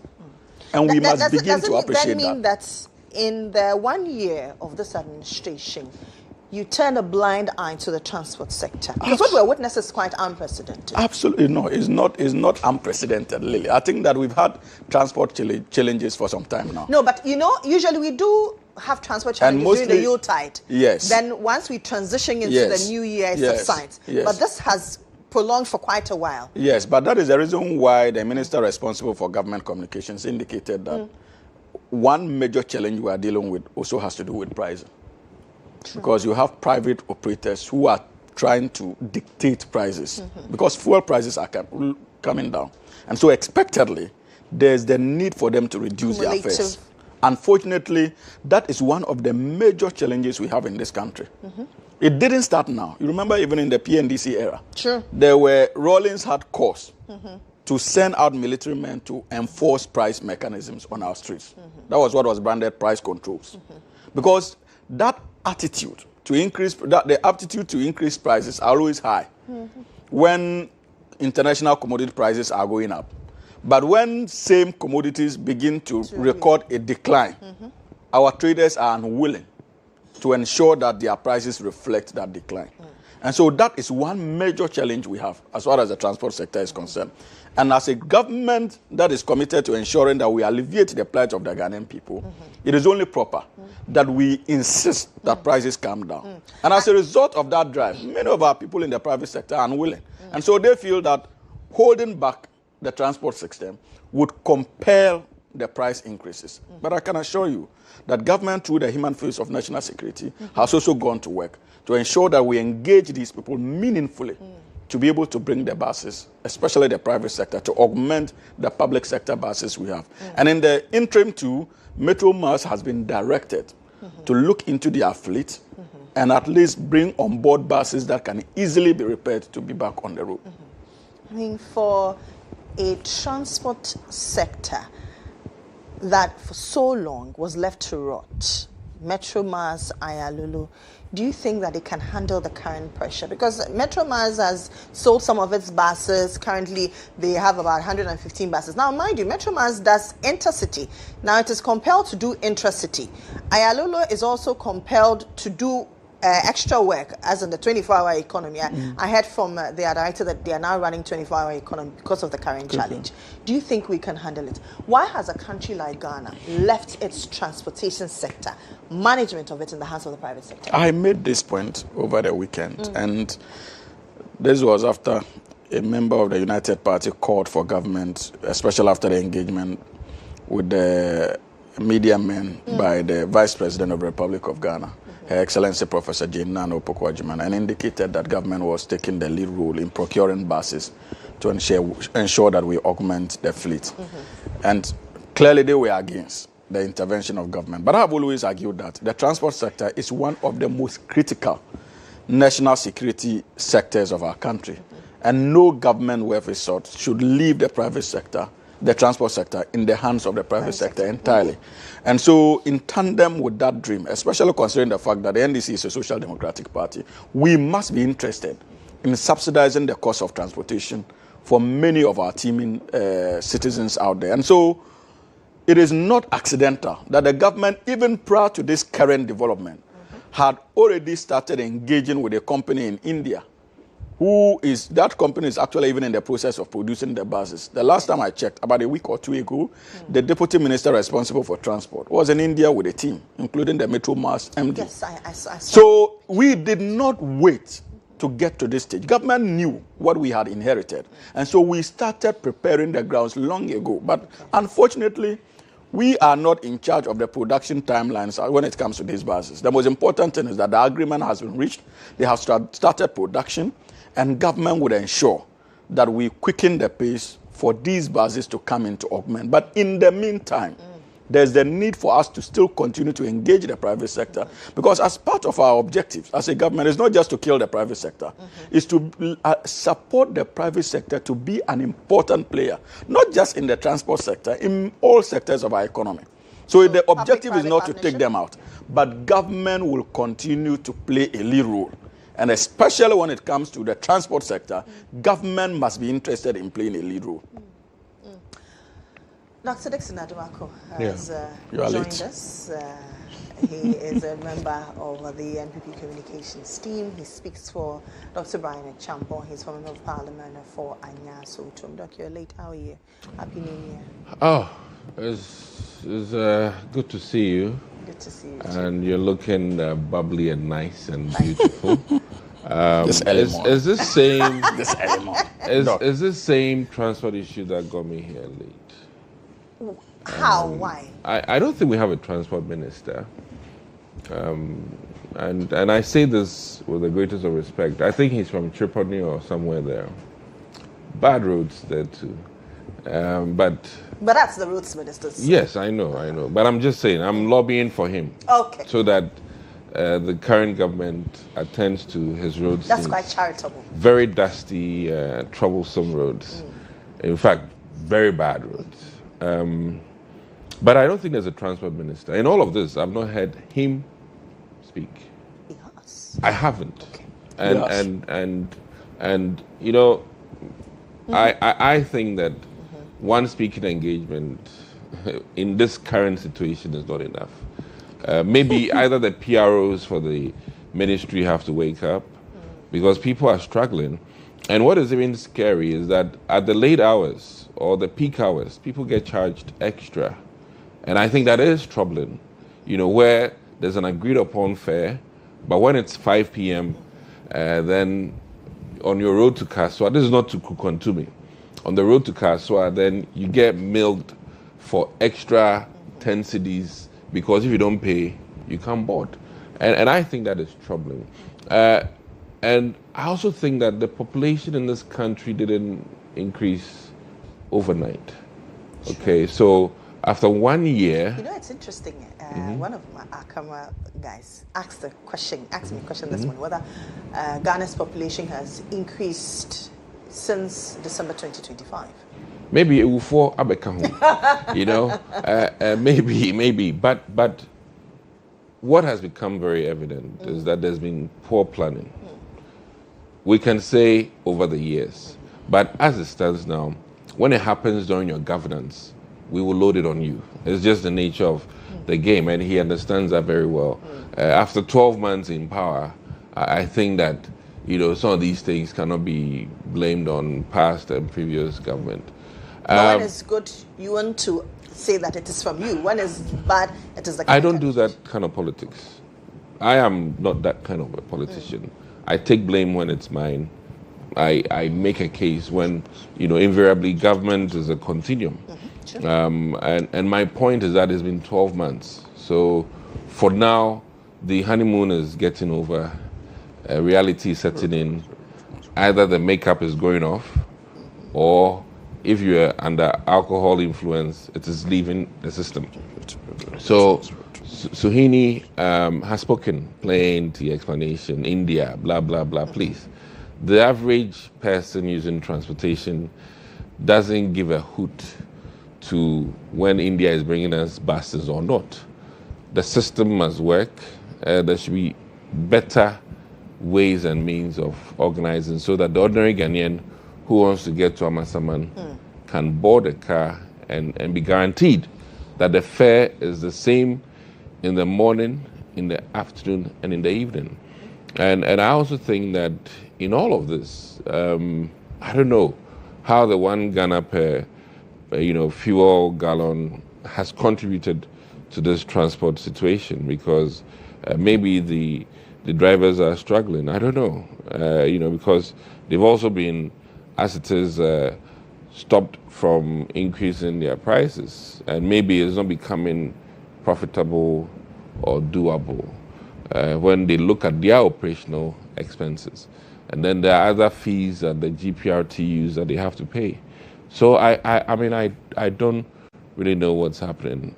But in all of this, there's been videos of vehicles that have not been repaired.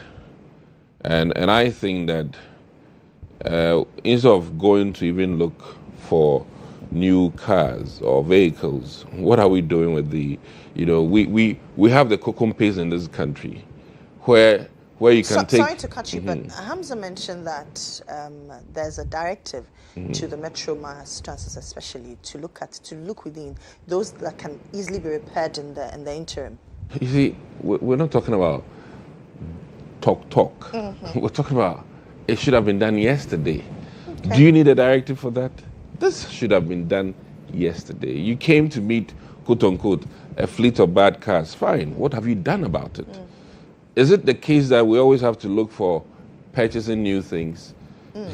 Part of our work necessarily is much cheaper to repair some of these, especially with the Ghanaian labor situation, where we are very proficient in transforming accident vehicles, in transforming all kinds of vehicles around. And I know that, government vehicles need certain standards. But, importing the parts overnight wouldn't be as difficult as reworking the procurement to acquire new buses. And, NDC and bus branding saga. So we don't want to have those kinds of situations. I'm already scandalized in terms of wondering if the 24-hour economy has touched the repair service center of the Metromas. Has that happened? Maybe not. And these are the things that we should be questioning. Because I've said that one of the biggest scandals in the NDC, though not talked about by many, is the fact that they rode off on 24-hour economy. And if the 24-hour economy was touching Metro Mass or all of these transportation sectors, we would have been here with 3 drivers instead of 1 driver, would have been here with 3 mates instead of 1 mate, would have been here with many repair centers working 24 hours to get this thing done within a week. So, Mr. President, what is happening at the Metro Mass Repair Center? Is a 24-hour service there? Ghanaians, mass media, let's go and check. Is it even running? If it's not, then it's been a total failure for me. My excitement about the 24-hour, economy was some of these things, not the chop bars, not the clubs that we already go late. You understand? So these are my few words. But in all of this, talk, we want to do. And that is what the passengers are scrambling for. And then also our traffic systems. I mean, if traffic flow is good, buses can go and come. Yeah. But if the traffic system is not good, which makes the painful thing in this country is that you can't plan your day in terms of time.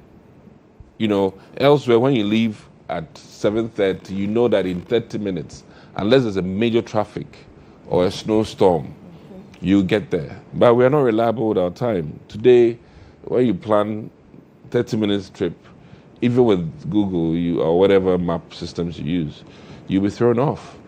It will give you a Ghana 30 minutes, which shouldn't be the case. So, Suhini, my biggest thing, we want 24-hour economy at the service center of Metro Mass. Okay. I think that let me make the point that you see, it appears that our friends on the other side of the political divide are unwilling to learn useful lessons as far as the last 8 years is concerned. First of all, and importantly, even after almost 12 months in opposition. You see, I heard my brother say that they are not interested in the talk and propaganda, and that we should be seeing action now. I didn't use the word propaganda. We should be seeing action now. So you are not interested in talk. We should be seeing action now. He said do. But you see, this selective amnesia is what has brought us to this stage. Mm-hmm. When His Excellency President Mohammed assumed office, he made all of us understand, including the New Patriotic Party, that even the mess we thought was in place as a country was much more than we had anticipated. We made the books public for everybody to appreciate. So any responsible government worth its salt, the most important thing you do when you take over from a corruption-driven, incompetent regime, the most important first step is to clean the system. Okay. It is the most responsible thing to do. Okay. Trust me, if your investments in the transport sector were such that the sector was functioning, we wouldn't have been where we are. What was the state of Metro Mass when we took over?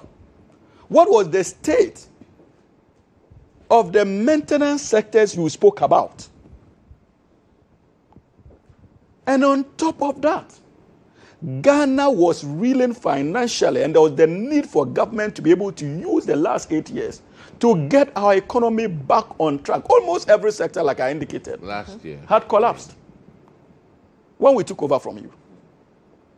So you do not proceed on the basis of your own incompetence, recklessness, that took 8 years to accumulate, and expect government to begin rolling out policies intended to transform the economy in just a year.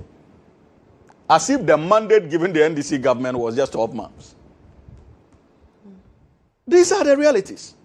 Again, my brother, in case you don't know, the engagement with India, one of the fundamental or cardinal principles of democracy, is your ability to keep the people posted with government policies. And so when we remind the good people of this country and your likes, that of course, the MPP, because you are not interested in listening. When we remind the good people of this country and your likes, that, look, government is engaging currently with India, and it started last year, to get more buses to augment the fleet. It tells you that this is a government that appreciated that considering the transport sector that we inherited, there was the need for us to quicken the processes to get many more buses to augment the sector. That's why their processes started middle of somewhere last year. Okay. That is being proactive. What did you do in the 8 years? These are the questions. And when we say that, we are not talking. We are responding to one of the cardinal principles of democracy, communication, getting the people to know. And I can understand that that is a bit strange to you.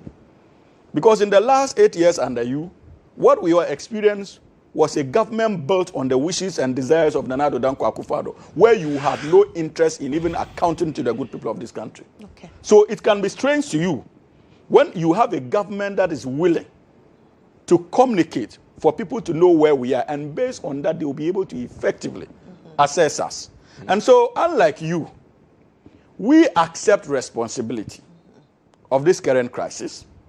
We agree that it is our responsibility to fix it, because Ghanaians already know the kind of legacy you left behind. And we will fix it, like Mohammed did with Dumso.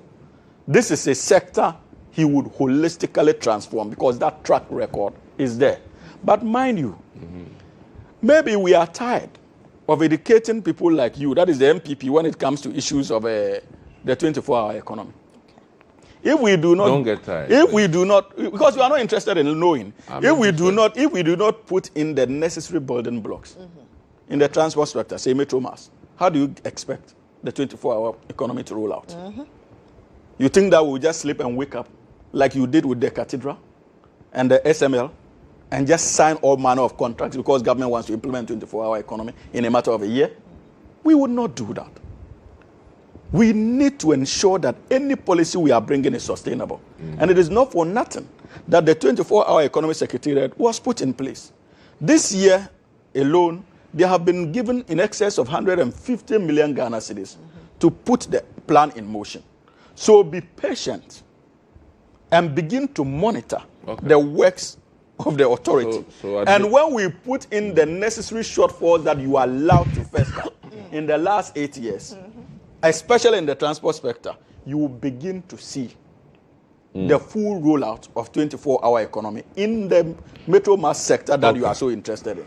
So we are open to the metrics of accountability, unlike you. And we are excited that you seem to be interested in the policy, but open your minds beyond the petty partisanship and appreciate that this is a national call to action. And that is the difference between us and you. Today, you are seated here talking about, oh, you are not interested in the past, you are not interested in politics of comparison. NDC should do this in 1 year, NDC should do this in 1 year.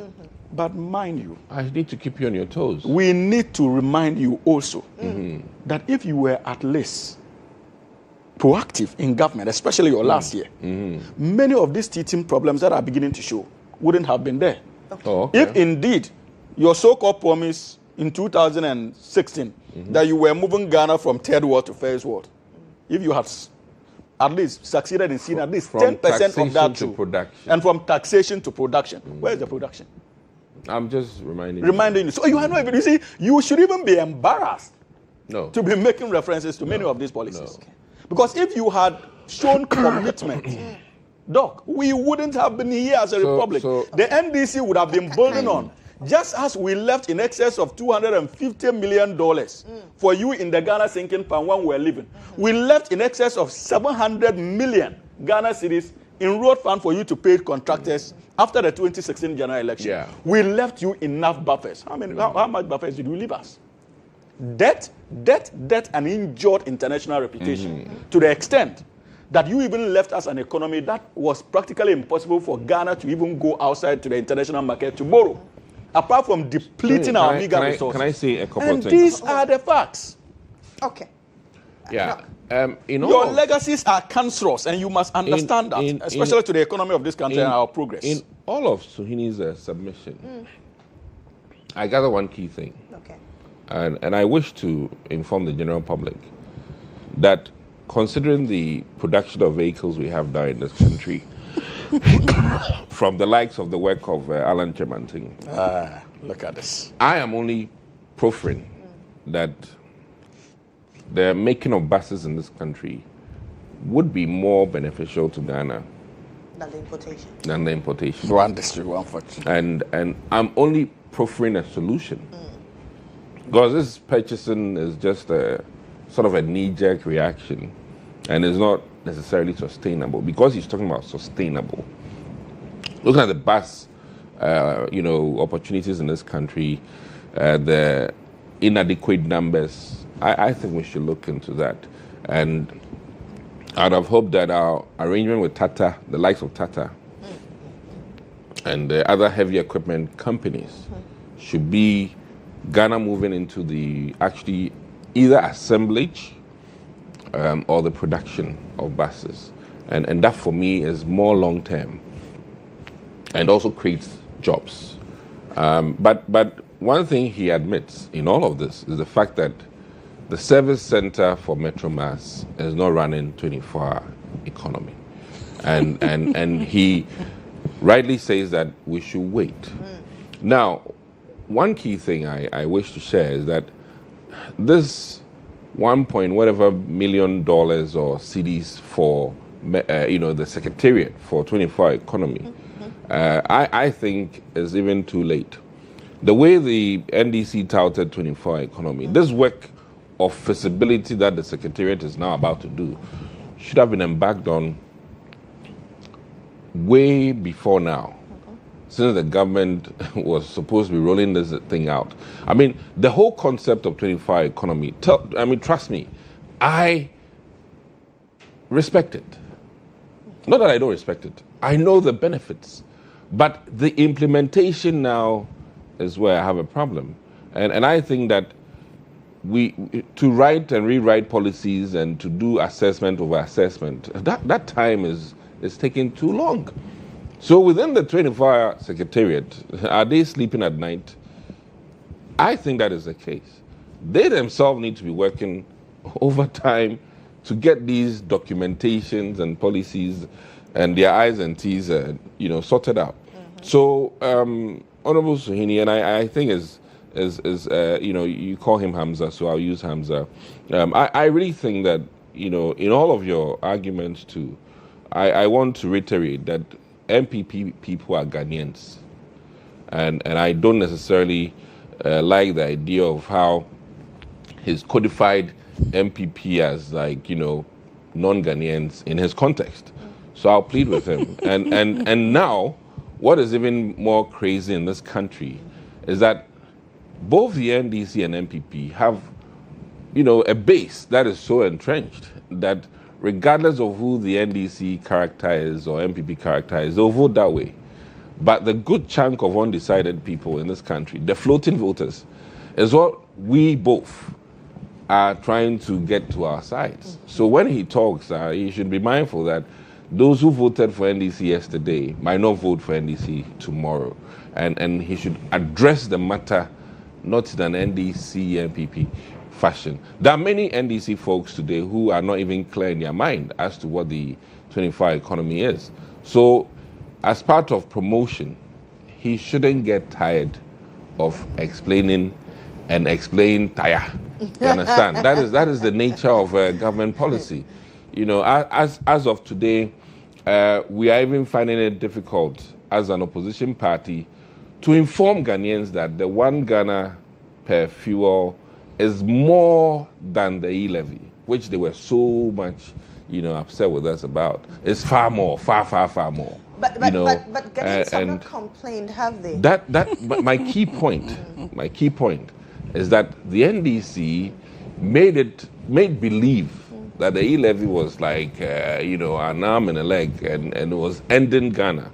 But what I'm trying to get at is that even we, as of today, are finding it, a bit strange to make Ghanaians appreciate, and the key word here is appreciate the fact that the 1 per pump, 1 CD levy is about 8 times the e-levy, like literally 8 times the e-levy. So I'm just making my point that the 24-hour economy has to be rehashed, rebroadcasted, re-explained, and people need to see things on the ground. Where I think that security is a big chunk of the 24-hour economy, which has not been addressed. And as it is, if the government is very serious about the 24-hour economy, one of the front-end things that should come up, because petrol stations will not work beyond 6 p.m. because they are not guaranteed safety. Ordinary Momo stands, now they close around 5 because after 6, people are coming to them with a gun or a knife or cutlass for their money. So these are very crucial, critical things, that, beats my mind. And by way of a small advice, in Connecticut, I used to bank on Sundays and Saturdays. As part of the 24-hour economy, I'm yet to hear the banking sector, do even that extension of days of operation. Banking should not end on Fridays. And don't tell me I should go online, because that one, we all have it. But in-person banking should not end on Fridays. In Ghana, interestingly, it is only the churches that have access to banks on Sunday and Saturdays. So not all churches. So I'm yet, and maybe Hamza can tell me, because I've not seen this angle of policy. And banks are a huge deal in terms of businesses on weekend. So in all of the 24-hour economy, I'm only proffering a recommendation that Ghanaians may appreciate the 24-hour economy if we have banking on weekends.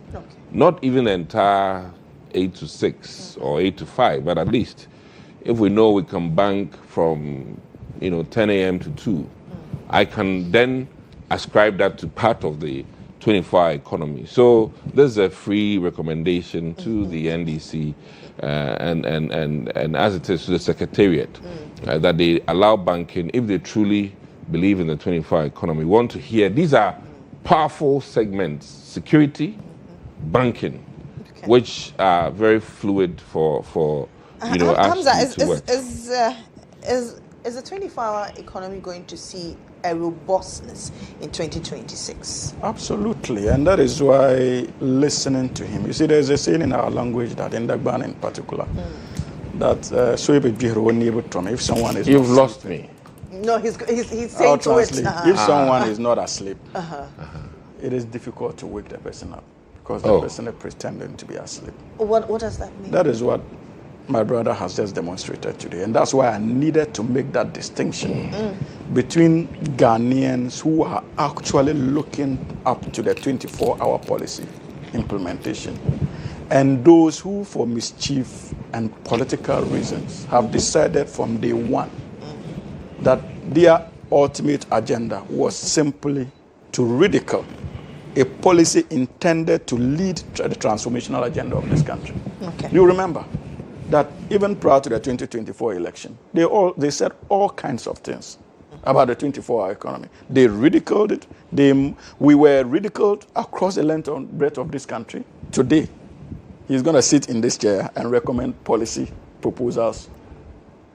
I'm glad that you are beginning to appreciate the relevance of that 24-hour economy. And the doors are always open to many of you who are interested. You see?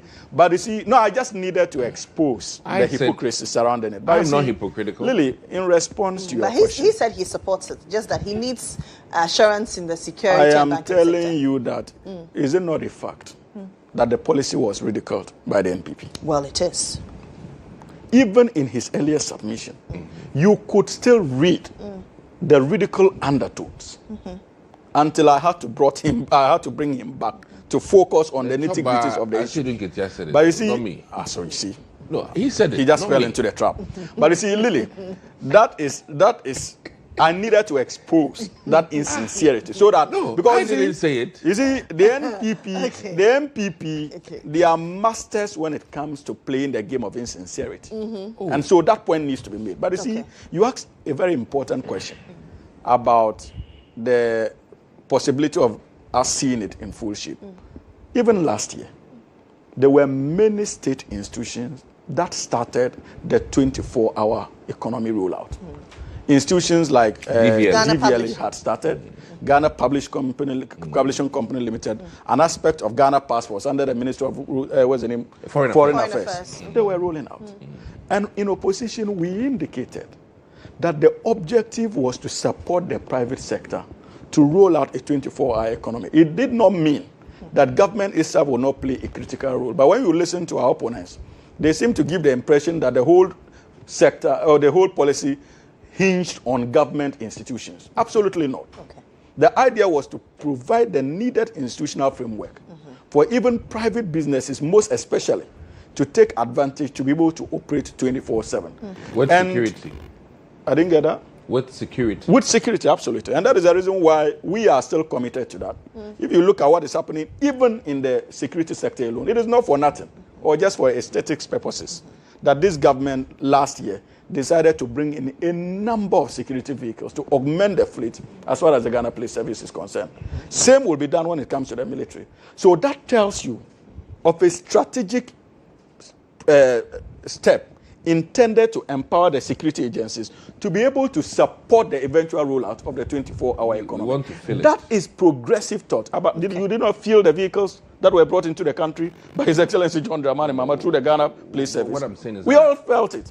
And I'm telling you that as we speak today, many of our police operations, offices, they are already within that trajectory of 24-hour economy running. But you see, Lily, we will not respond to the policy based on the pressures we are getting from MPP. Oh, okay. We are intending to ensure that we bring on board a policy that is sustainable and can outlive this NDC government. So even when we are out of power, any political party at the helm of affairs would be able to take advantage of such a policy. And it is the reason why we are taking our time to ensure that we implement it in an effective manner. Okay. Noted. Let's talk about Ken Ofori-Atta. Tomorrow is a big day for him as he heads to court. He faces deportation, and there have been talks that he's hesitant to come to the country because of how he envisages he will be treated. And I'm quite intrigued. Have there been any talks whatsoever that he will be treated in any way if he returns to this country? Is that the position of the NPP, that Ken Ofori-Atta will be ill-treated if he comes back to Ghana? All right. So I've not met Nana Addo Dankwa Akufo-Addo recently, but I must first of all start off with the fact that all of his ministers, except for Ken, is in this situation.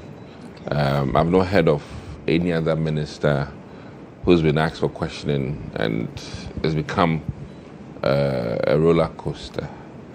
To borrow from this Nigerian song, roller coaster. Anyways, so my key point here is that some of these things are not the party's stand or the former government stand. Now, we also need to be mindful of the fact that even in government, though I was not supportive of the idea of waiting to confirm a finance minister 6 months after his nomination had been made because of illness, I did not support that. But that was the reality, that we as a nation had to put on hold our finances for literally 6 months before Ken Almighty could come down from, hospital. And in truthfulness, when he came, it was very telling on him, that the man was not well. Post all of that, we also made very strong argument that we were not happy with the manner and way the finances of this country was being managed, and that Ghanaians overall had lost confidence in the finance minister, not by virtue of his incompetence, but by virtue of decisions he had taken. Okay, so I'm one of the people that would say that as a party, would have loved that Ken Ofori-Atta comes and presents himself and go through the processes. However, I say this with also that worry. When we've weaponized bail conditions in this country, and that is something that is a bit troubling. We have the National Service Secretariat case, we have the buffer stock case, we have other cases, and then we also have the Esutifi North MP, whose issue was fast-tracked within hours. He could get bail at a quantum far less than the crime, quote-unquote, committed, in the sense that environmental damages are not, quantified appropriately, in terms of the gold industry and what it's doing on the environment. So when you look at the instances where, NDC corporates get leniency, to use a very soft word, get leniency in terms of their bail conditions, approach to them, and how people come into MPP homes with AK-47s, then it begs the question, how fair will we be to our finance minister in terms of our manhandling, very important, manhandling, and then also if the likes of buffer stock, are getting these quantums of bail, then the finance minister, even the former finance minister, even the GDP of this country may not be enough for his bail. And I say this, I have to be exaggerating because of the harsh bill terms that have been handed. Well, that is politics.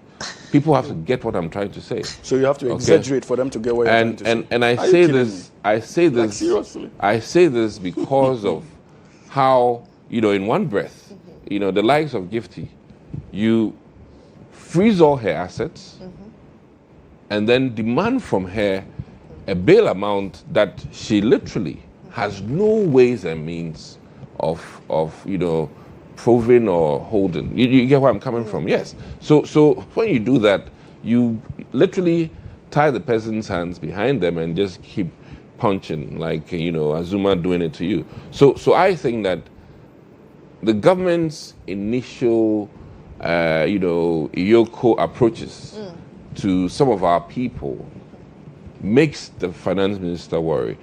And in all of this too, let's admit, we can't disclose necessarily his health condition.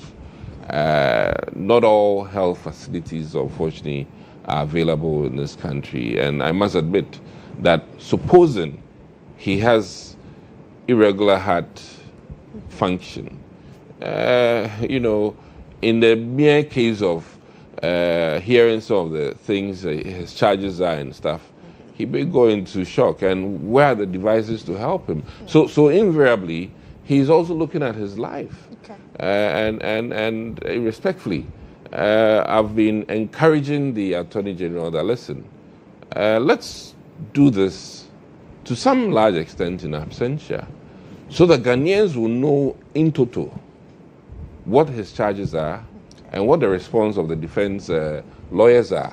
And then in court, all things that are admissible would be brought, and then we all, if it needs to be televised, I don't think anybody will argue differently. Okay. And when it is televised and the supposed crimes are properly proven, and he becomes a criminal by virtue of the judgment of the court, then we all will then now focus on bringing not the former finance minister, but somebody who is facing,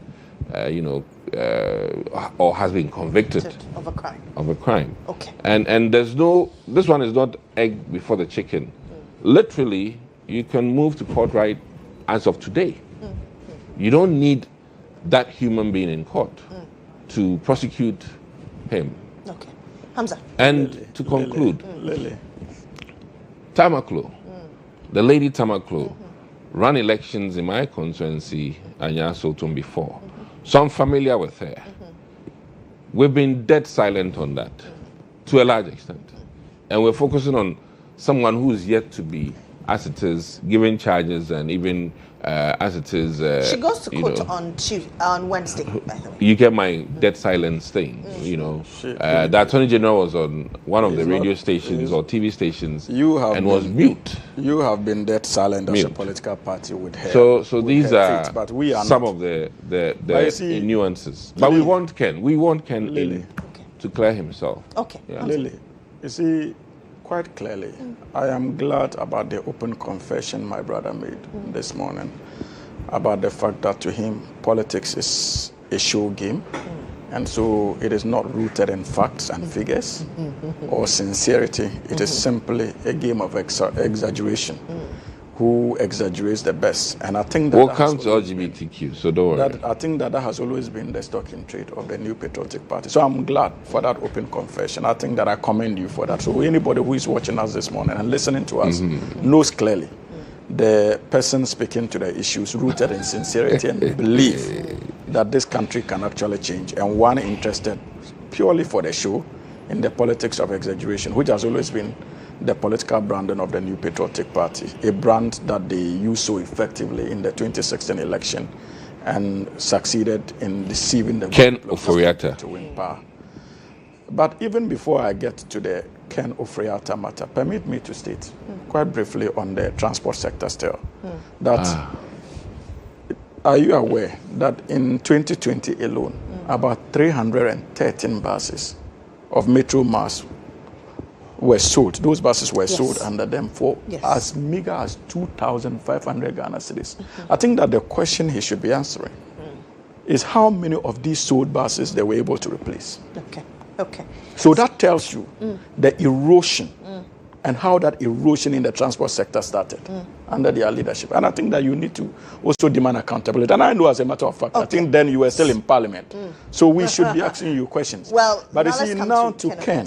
Before we go. Ken, you see, I listened to him once again exhibit his appetite for exaggeration when he said that, oh, it was not because Ken was incompetent, but he took certain decisions that they did not agree with.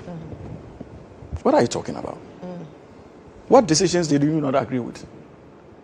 The relationship between your issues with many of these decisions and incompetence cannot be far-fetched. From day one, the National Democratic Congress side of the political divide, we were consistent that Ken did not have what was required to be in charge of our economy. You people defended him, even through his vetting. He struggled to establish his attainment of even a common master's degree in economics. You defended him and made him your finance minister.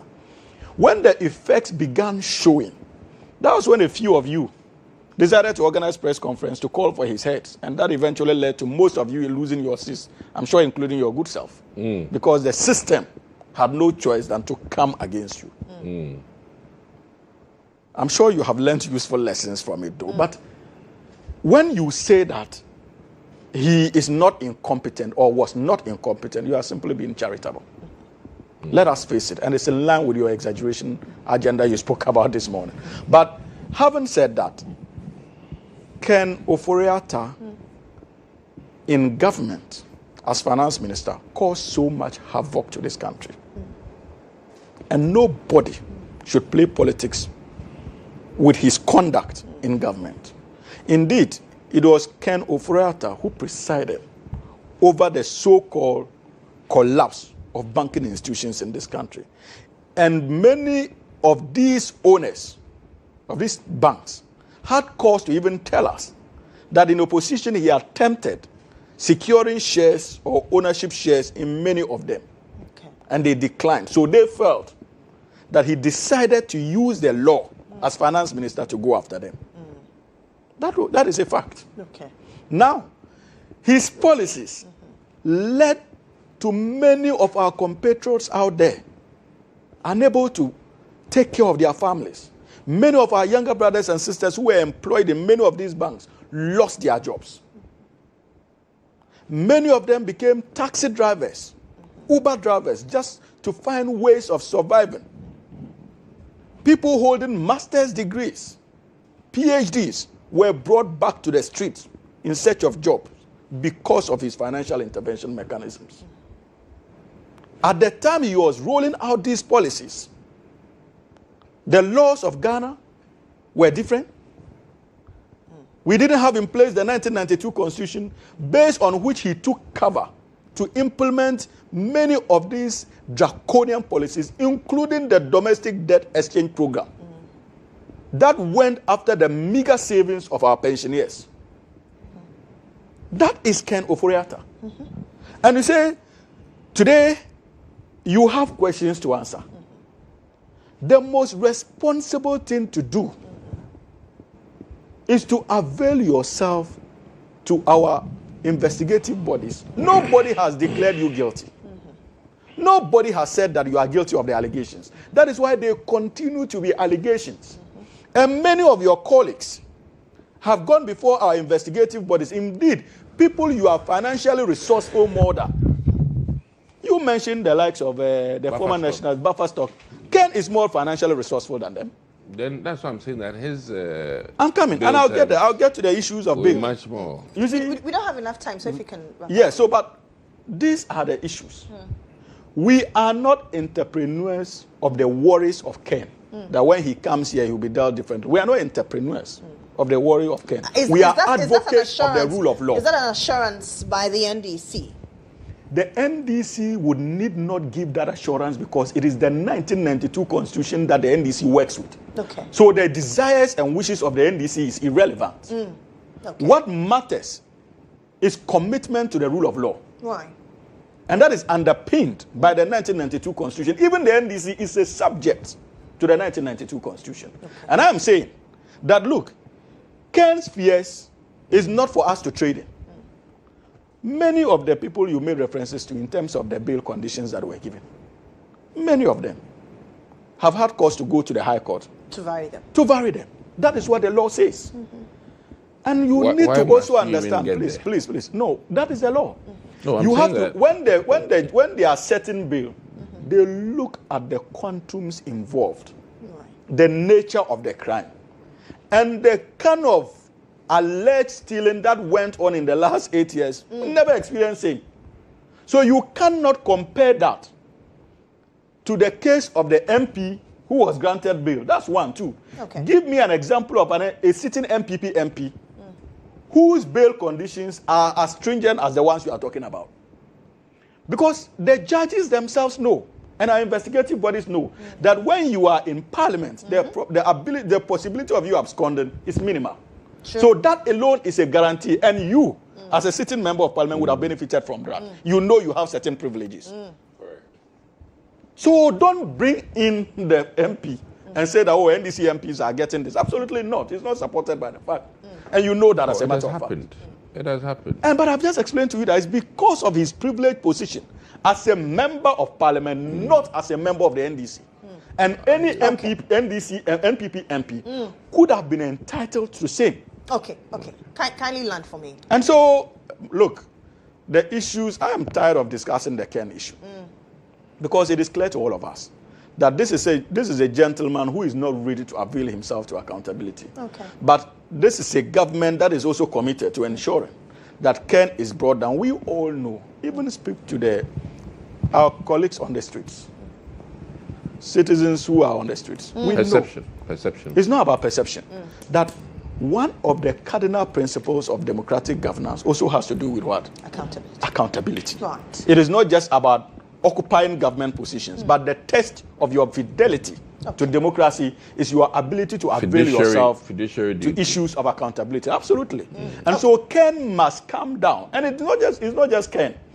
Lily, what he has done, apart from the mess he caused in government, even in opposition, he is still injuring the reputation of our republic. Because today, he is telling the entire world that when it comes to structures in this country, our democracy is a sham. A democracy that the United Nations and many other international organizations have got cause to celebrate and use as a model of working democracy in Africa. Ken, by that conduct in the United States, is telling them that, look, contrary to your perceptions about Ghana's democratic progress, it is a sham. Right. Thank you very much, Ntome. That's Hamza Soyini. He is Hamza Soyini Esquire. He is a private legal practitioner and a member of the NDC Communications. And an honest communicator, not one who is plying in the trade of exaggeration. Is a former member of parliament for Anyaso Utum. He also speaks for the Dr. Brian Champon campaign and a member of the NPP Communications team. Please, that was a suggest. Yes, our time is up. You were late. Thank you very much. Wait for you. My name is Lily Mohammed, but are you a young entrepreneur, a woman building something remarkable, or running an SME ready to expand across borders? This is your moment. Under the patronage of His Excellency John Dramani Mahama, President of the Republic of Ghana, and in partnership with the Africa Continental Free Trade Area Secretariat, the Africa Prosperity Network presents the Africa Prosperity Dialogue 2026 under the theme Empowering SMEs, Women, Single Market, Innovate, Collaborate and Trade. This all important African meeting takes place at the Accra International Conference Center from the 4th through to the 6th of February 2026. The 3-day Africa Prosperity Dialogues 2026 will be accompanied by the Projet Afrique exhibition, and the event will culminate with the Africa Prosperity Champion Awards and Gala Dinner at the Kempinski Hotel on the 6th of February 2026. Network with leading investors, access real funding, and learn how to trade across Africa's market of 1.5 billion consumers. This is not just another conference, it's your avenue to continental success. Register now at africaprosperitynetwork.com, africaprosperitynetwork.com, or you can send a WhatsApp to the number 0536 098325, 0536 098325. I am back shortly. Stay with me.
Leader, lend me your ears for the next couple of minutes. This morning we talk about a leadership conference. As we've begun a new year, it's important that you know the ins and outs, you know the nuances, you know the do's and don'ts as a leader or an aspiring leader. I've been joined this morning by Grace Kodjo. I'm sure the name rings a bell for a lot of you.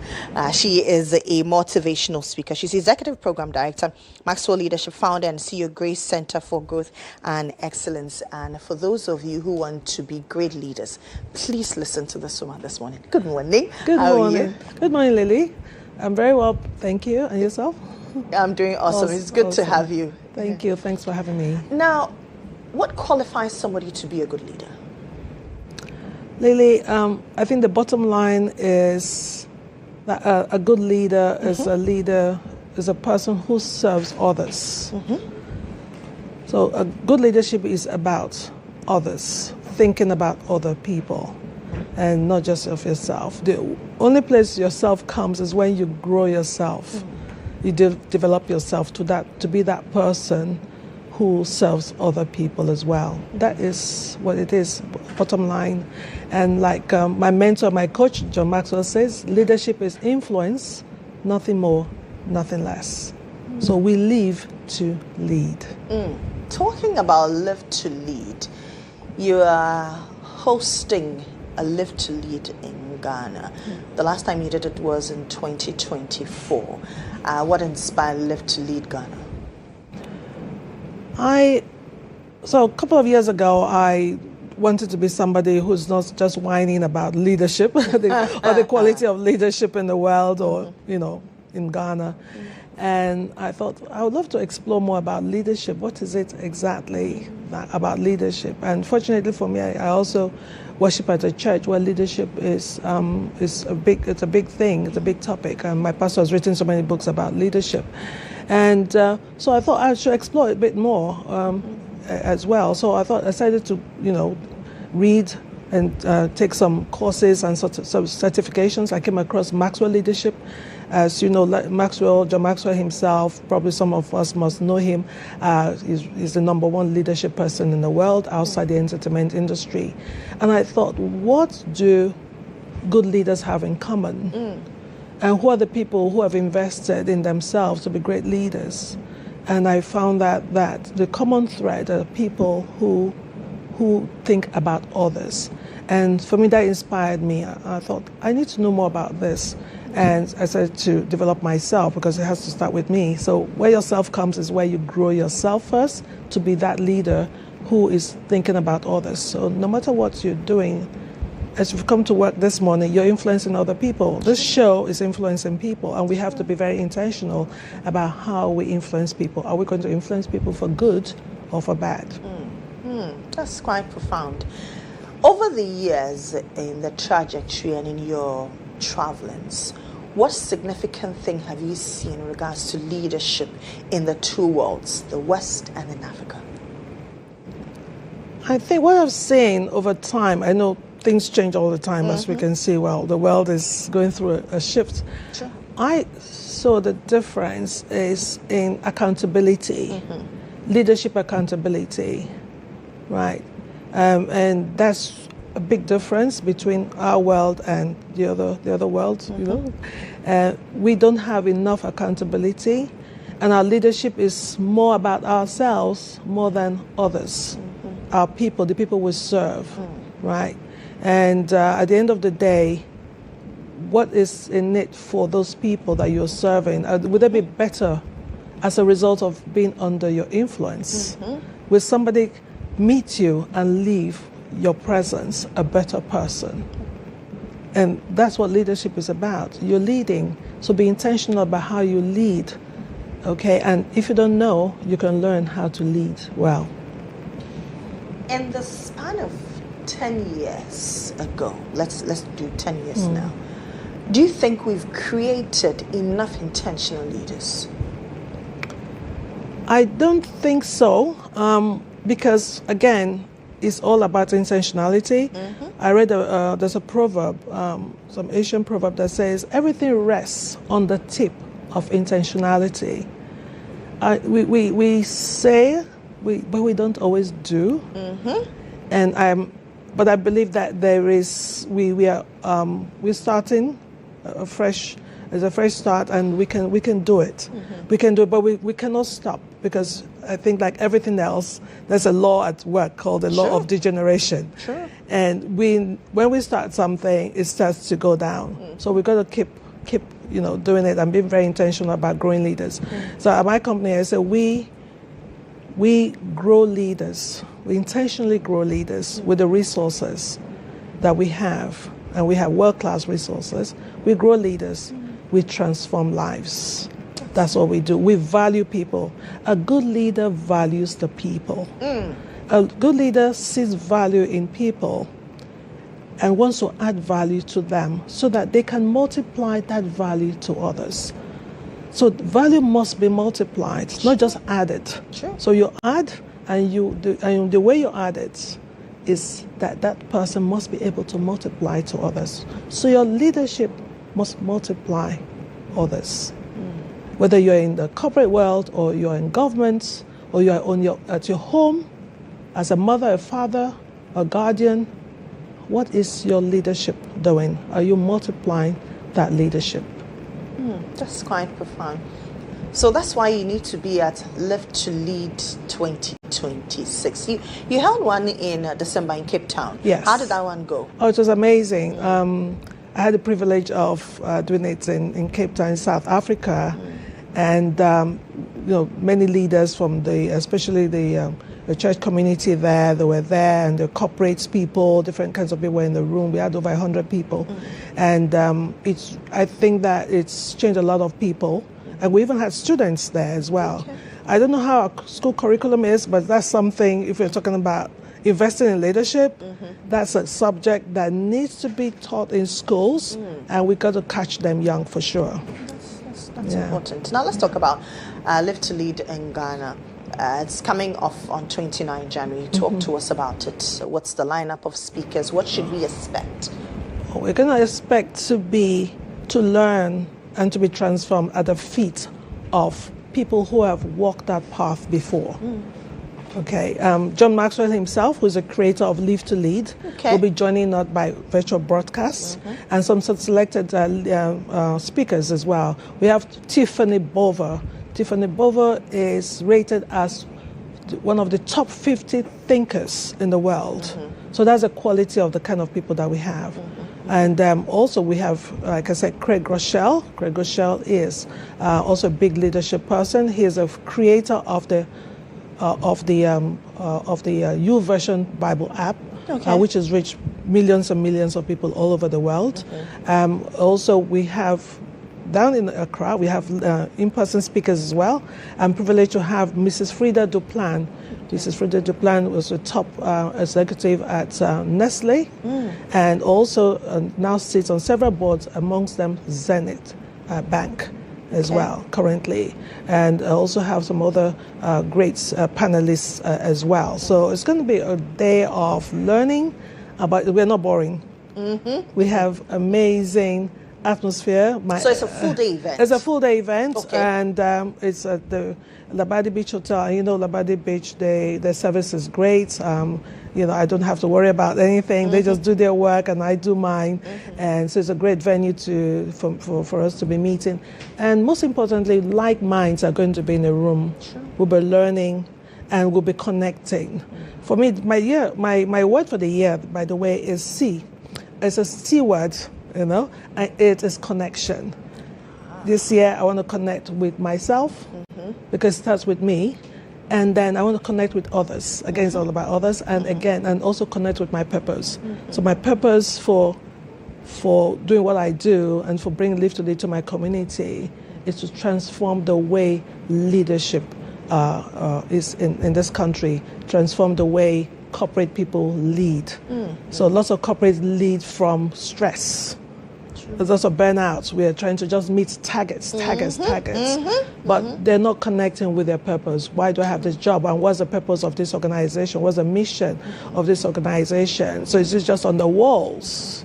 So we want to bring the mission off the walls into the hearts of the people. That's at the end of the day, that's what leadership is about. How do people partake in this conference? Right. So we have a website. It's www.live to lead is LIVE number 2 LEAD elevate leadership international.com. Okay. Live to lead elevate leadership.com. That is a website. Live to lead elevate leadership.com. Okay. Yes. So people go onto the website, they register. Yes. Are they registering for a fee? Yes, there's a fee because obviously you need to put your money where your mouth is. You need to invest your time and your resources to be there, and because the quality is tops. Okay. Top quality, top people. And you can afford to miss it if you want to elevate your leadership this year. So I call it Elevate Your Leadership. We all need some elevation in our lives, especially in our leadership. Of course. Who is your target audience? Anybody who wants to lead? Whether students, people who are working? So I'm looking at, people who normally typically come to our conferences are corporates, C-suite executives. Okay. So we're looking at middle to top management as well, CEOs, and all that. And we also look at entrepreneurs. People are looking to scale up their organizations, scale up their companies, elevate their leadership. So we have those sort of people. People are looking to grow the leaders so that they can then have successors. Many times, many organizations do not have a successor. They don't have anyone in mind. And also learn how to grow other people. Because we say it a lot, but how do you do it? Okay, and there's a lot of networking involved as well. Imagine when growth-minded people get together in one room. Everything, leadership escalates, so we have great vibes at Live to Lead, yes. So we have fun, there's a lot of music, and the energy is really, can I use the word tantalizing? But the energy is amazing in our conferences. Right, so it's not just we're just sitting there and be bored and people falling asleep. In fact, if anybody falls asleep during our Live to Lead, there is a problem. So we have to call the ambulance. Yes, we need to send you back home. Yes. But how much will it cost anybody to attend the Live to Lead? I'm not going to mention the figure right now, if you don't mind, but it's on the website. Okay. So you get all the speaker lineup and all their bios will be there, and the program lineup, and so we even have an early bird fee, which is we're closing in a couple of days. Which is reduced. Yes, very much reduced, like 20%. So okay. So that's what we're at. So please take advantage of the early bird registration. Go to Live to Lead elevateinternational.com. Live to Lead elevateleadership.com. Live to Lead elevateleadership.com. You can register, you get early bird reservations, and you get 20% discount. You get a whole day of knowledge that you can use for your 2026. Important that we start right as we've entered a new year. Any other thing you want the public to know? What do they get? Do they get certificates? Yes, they get certificates of participation from Maxwell Leadership, and they also get continuing education credits for those who are for their careers. These are very important as well. So you get a great conference pack. You get an amazing book from John Maxwell himself. But most importantly, you come away with practical tools that is going to help you elevate your leadership. Okay, thank you very much. That's Grace Kodjo to say. She is Executive Program Director, Maxwell Leadership. She's the founder, CEO of Grace Center for Growth and Excellence, and she's also the host for Live to Lead conference here in Ghana. It's happening on 29th of January at the Labadi Beach Hotel. Please make it a point to attend. My name is Lily Mohammed. Thank you very much for your time. Let me do some celebrations now.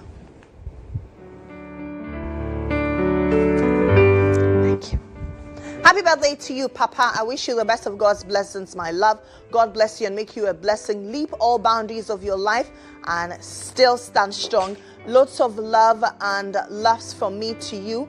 To many more birthdays from Nana Fema. Happy birthday to Station Officer 2, Alexander. May this new age bring you clarity, great health, joy, and prosperity on every side.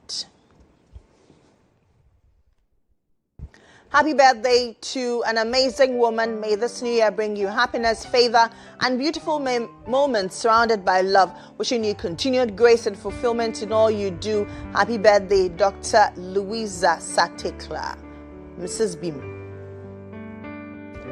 Nanaya Amrekwaninchi from your mom, Regina Pokia, for Rising Educational Center. Your mom says happy birthday to you, darling.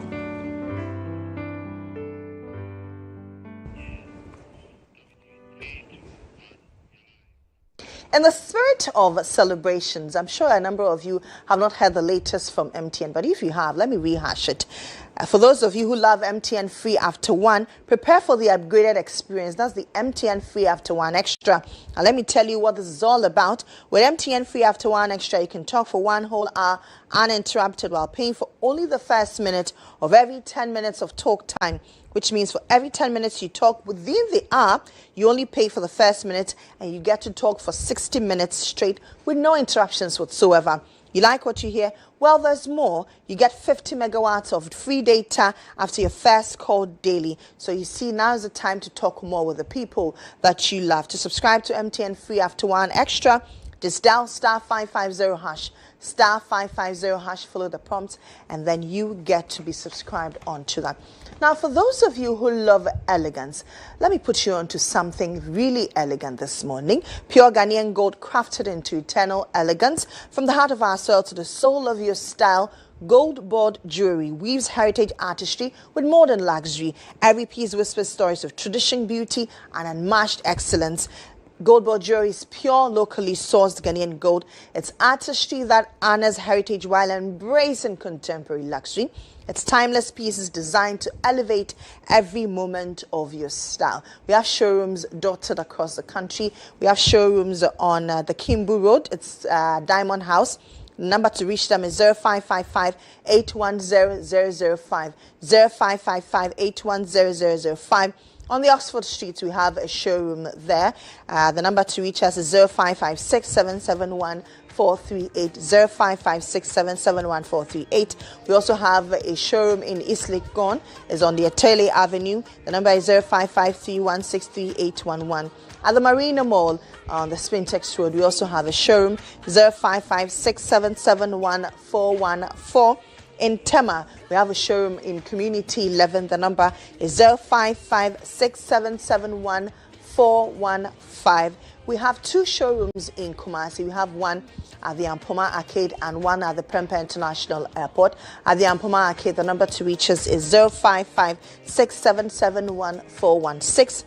And at the Prempeh International Airport, our number is 0531040808. Discover the collection that admires heritage with modern luxury. My name is Lulu Mohammed. Have a great day.